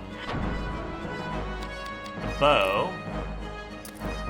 So this dragon's a little too big to reliably reach the tail with a pole arm, but you can do it on some things. Can we really not reach it with? Hey, wow. I really had to, get over here. So, the tail, I just wanted to, show this off. The tail is actually a part that you can attack on a lot of these big creatures that have big tails. It's not always a useful place to attack, but sometimes it is a useful place to attack. We are not going to worry about that. We are going to swap back to our regular setup, because I think edged works just fine for him.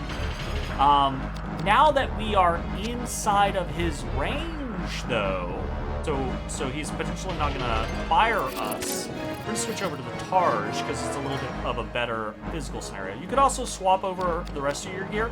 I'm not going to do that just in case he... sometimes bosses will, step back, and sometimes in that stepping back, they'll free themselves up to, do a big AoE on you. So just in case, we're going to avoid that. We are going to immediately throw on a Crustacea.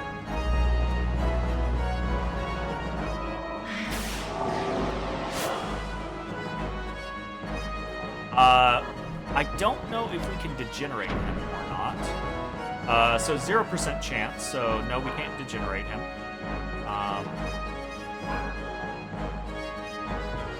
So I'm going to throw out a heal on myself real quick. And then we're just going to start swinging.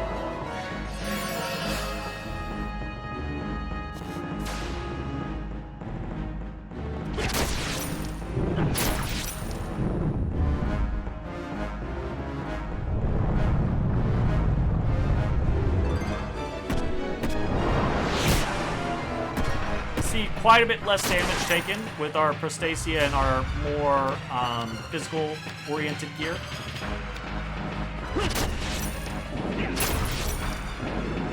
Kind of hard to see. Go for the leg.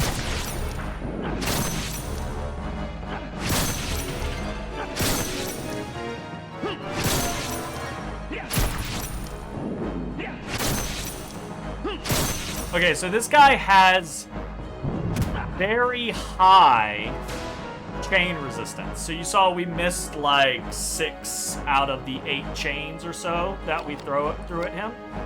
Some monsters, some mobs are just built towards resisting chains. So in that case, we just throw out the 1, and if we get it, great, right? Otherwise, we just kind of keep attacking. And that's all it takes. Really, really not crazy difficult. This dragon, though, is kind of... I say the golem is where some people run into issues. The golem doesn't do a lot of damage, but the golem can be difficult to damage if you're using the wrong weapon. But it's kind of like a 1 in 3 random chance roll. So most people who run into the golem aren't having that bad of a time. But this dragon also can be an issue if you have a bad weapon. Plus, he does a lot of damage. He's the first enemy that you run into in the game that really can kind of kick your ass if you're not paying attention. And he's fairly chain resistant, which at this point, right, that's what you've been doing for the majority of your playthrough is, trying to chain, because chains are the things that I do. And then you get to this dragon and you find out that why are all my chains missing? That's because he has built-in chain resistance. There are enemies with like no chain resistance, 3/8 chain resistance, meaning they'll automatically evade 3 out of 8 chains ish. Have chain resistance, which is a pain in the ass, and then like 3/4 chain resistance, which is fucking wild. MP +2, great. You know what? Honestly, we've kind of been using a lot of MP because I'm demonstrating all these things. So the additional MP not gonna be a bad thing for us. Ooh, Elixir of Sages, our first int elixir. Very cool. And we get the Analyze spell. So Analyze actually gives you the enemy's parameters and stats. So you can kind of try to figure out, why the fuck am I not doing any damage to this guy? Unfortunately, it's in a kind of a weird way. So I'll try to show that off here in a second. We probably don't have much longer on the stream. I'm not gonna go crazy late tonight because we've been hard at work here in the KC Jeremy home, in the too many goddamn cats home, and we still have other stuff to do. So.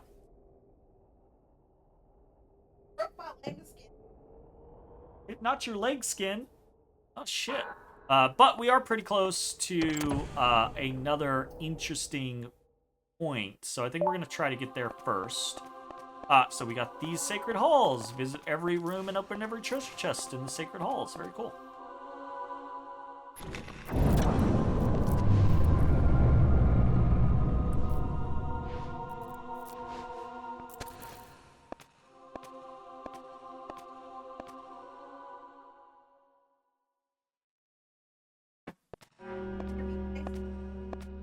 So we are finally through the tunnels and under the water and finally into Leamonde, right? So we have finally arrived actually in the city.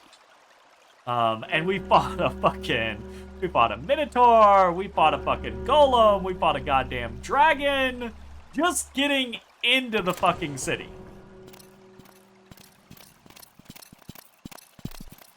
Well, just a workshop. Nothing else here. Hey! I like workshops. We still no word from Squad 3. They're dead then. I could not. Did you not verify their corpses? Sir, my apologies. Oh! Bitch slapped! With the back of the hand! Ah! Coward. And this fucking, language. Ye are a stain on the escutcheon of our order. What the fuck? Alright, buddy. The loss of our brothers cannot be helped. Pray that fate will not be as cruel a mistress to us. Search. The rat hole Mullenkamp's been using is here somewhere. Leave no stone unturned. Sir.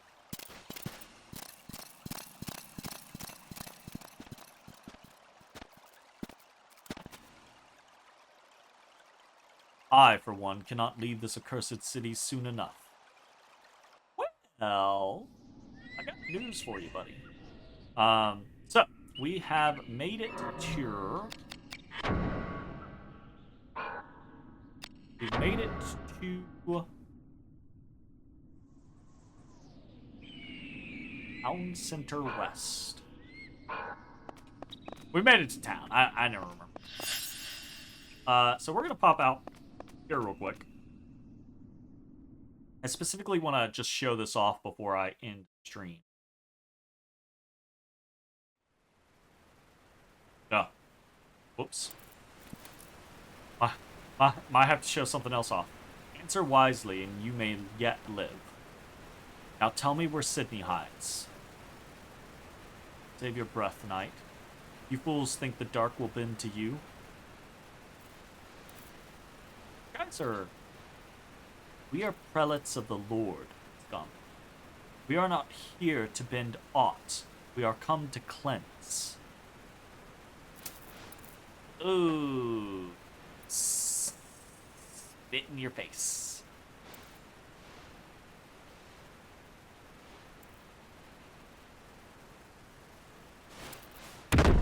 Yep, that's that church forgiveness right there.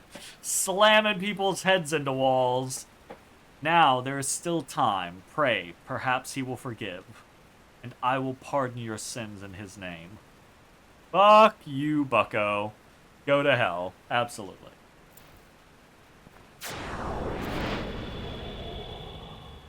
Some mean people. Mean people here. So end those who serve the dark. Hey, it's our bro Guildenstern! And somebody else. What mean you? The dark is formless and invisible. It invades the body like a plague, an unseen visitor.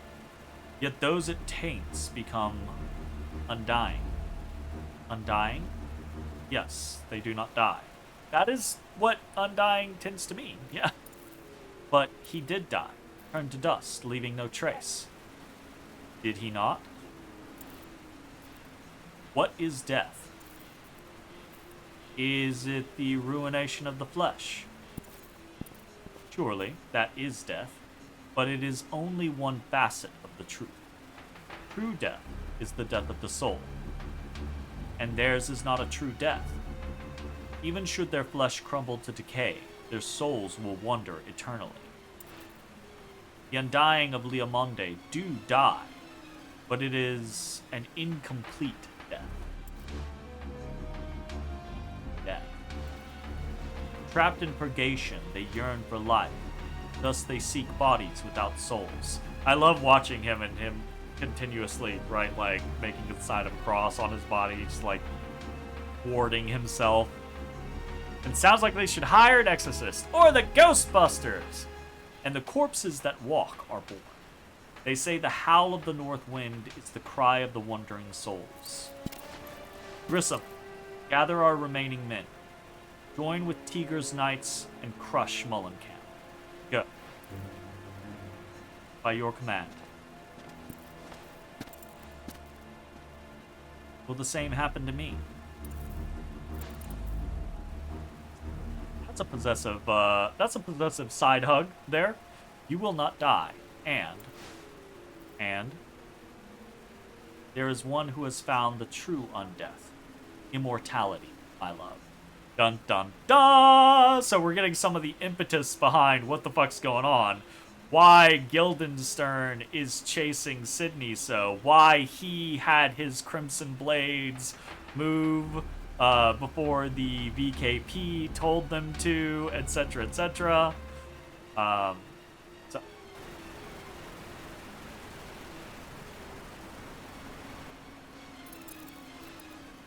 let us search for this Sydney.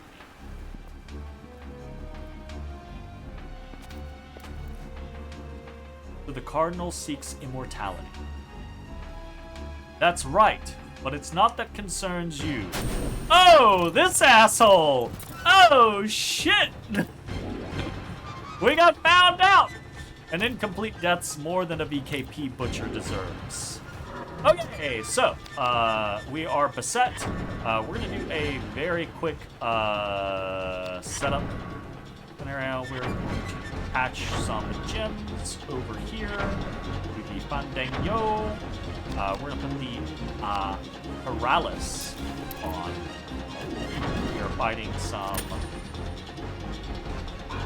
lungs. And we're gonna immediately press Stacy.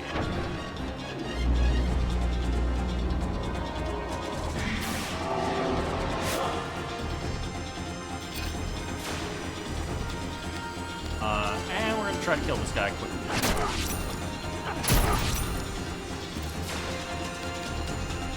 Before his buddies that are up the way can get involved.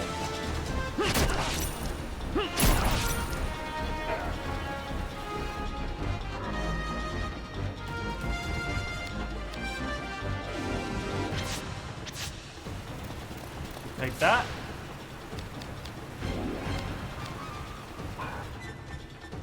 We are going to degenerate this guy. He's using a big old two-hander. And it's probably going to take us a sec to hit him, but also, you will notice, with his strength reduced, because your strength factors into both the damage you deal, but also the damage you take. It's part of your defense. By reducing his strength, we are also dealing more damage to him.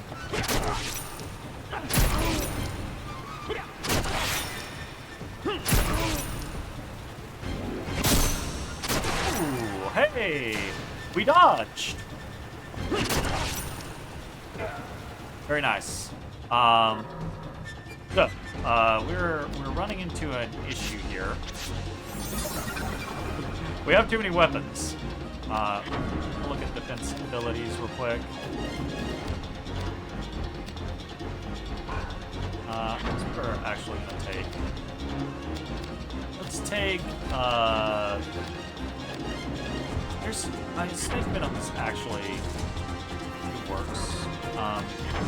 Let's actually see if we can demo it on him. We'll do snake venom here. What else was it I wanna do? This guy is dangerous because he casts magic. Right. We want to disassemble a weapon. He's gonna drop a weapon, and we don't want to not be able to pick it up. So we're gonna disassemble this disarm. And probably gonna go ahead and disassemble. Well, maybe not this.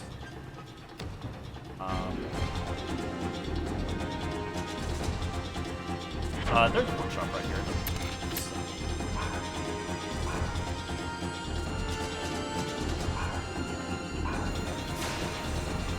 Okay, so we have. I think this is Dwayne. Is his name? So, right. So this guy has explosion level 1. It's too fast. Which does a bunch of damage.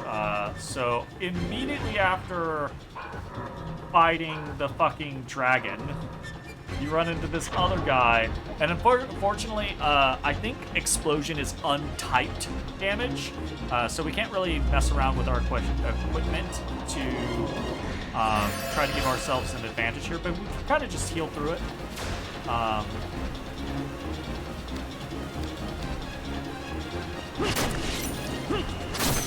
But you will notice, that's the second time that's happened,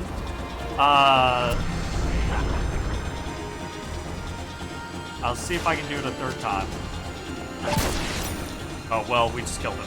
Dwayne, this guy, strangely, is one of the enemies in the games that has one of the highest fucking chain resistances. It is incredibly difficult to get a successful chain off on this guy. He just resists them. They auto miss for whatever reason. So it's very this like little section of it. Sometimes people can't get past the dragon and they're just like, "Fuck this game, I'm done." And then some of the people who struggle on the dragon get to Dwayne and then can't chain him for shit. And if you're not, I'm doing a fair amount of damage. I crit there for over 100. But if you don't know what you're doing, it doesn't display chain resistance. No, it does not. Oh, I forgot to do Analyze. I wanted to do Analyze to show that off. We'll find another enemy to do Analyze to. But Yeah, it's one of these things where it's just like, holy shit. It's kind of a little bit of a wall for people when they fight the dragon and they run into Dwayne.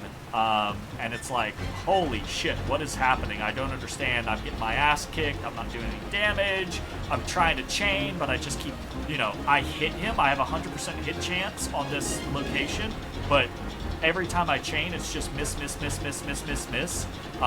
And you don't know why, and that can be very frustrating. God, my soul is not ready. And he dies, but I believe we get his little staff.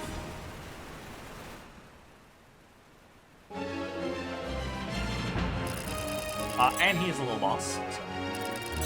14% map completion. We have ranked up. We are now a gladiator. Press the button.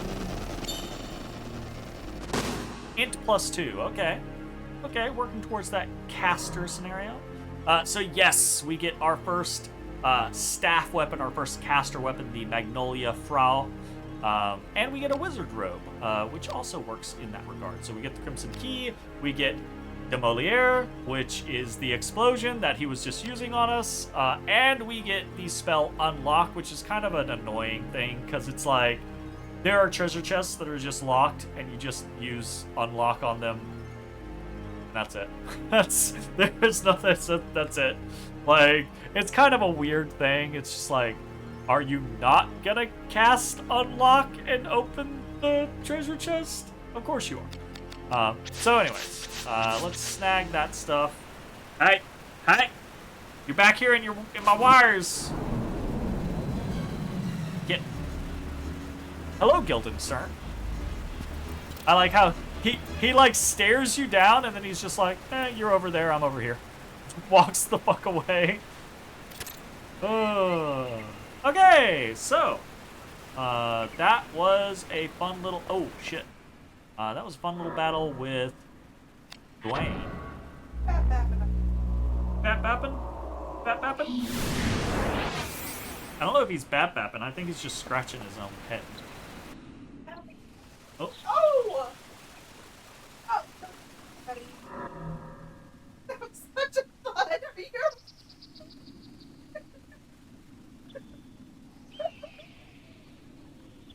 I think he's a little stunned.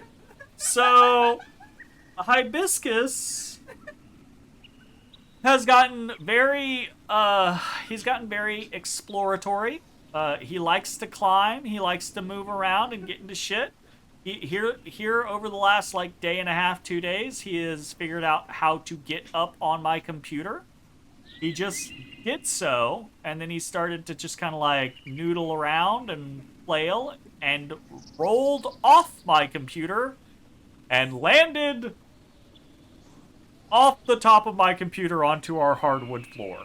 That I think that counts as his first big fall. No, not the first one. Well, that's true. That's not his first big fall. So yeah, he's taken, but that was on like soft loamy ground. Probably meant to waste your MP, like the Trap Zap spell in Bard's Tale. The issue is, I think it's very cheap lime. If I remember correctly, we can't just cast it because we actually have to have a target to cast it on. But I believe it's a very like low cost spell, and your MP just regenerates. So it's kind of a weird thing. Like it's just a strange oddity in the game. This is no, not here. We're about to be at another. There it is. There it is. Us. We have a heal panel over here. And then up this way, we have that workshop that Dwayne was talking about when we saw him in that little cutscene. So this is the magic hammer where we can work on bronze and iron. So you might note we still can't work on steel or on silver, right? But we lost leather. Actually, what was the last one? The last one was wood, leather, and bronze. So I think we gained iron, lost wood, and leather. So depending on what we're wanting to do, our access adjusts based on the workshop. We want to find a enemy real quick because I want to show off analyze.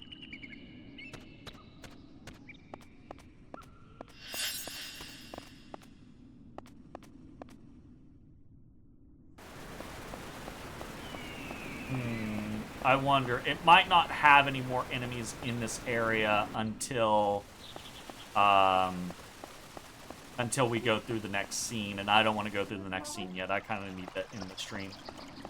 Okay, so we'll save the whole analyze scenario for next time.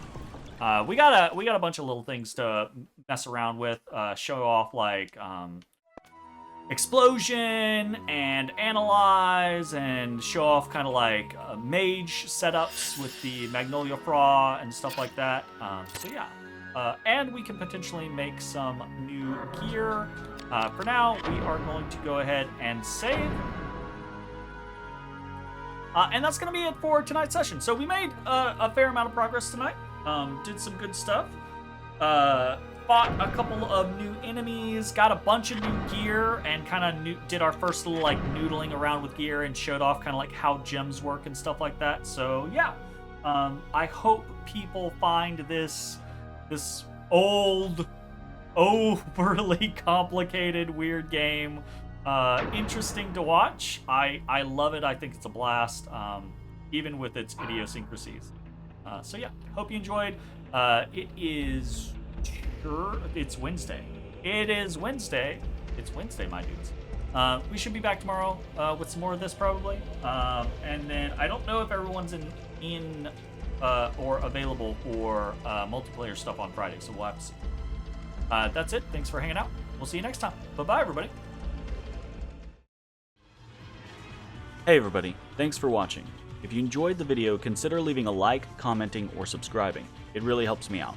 If you'd like to see me live, head over to my Twitch at twitch.tv/thedistanthorizon.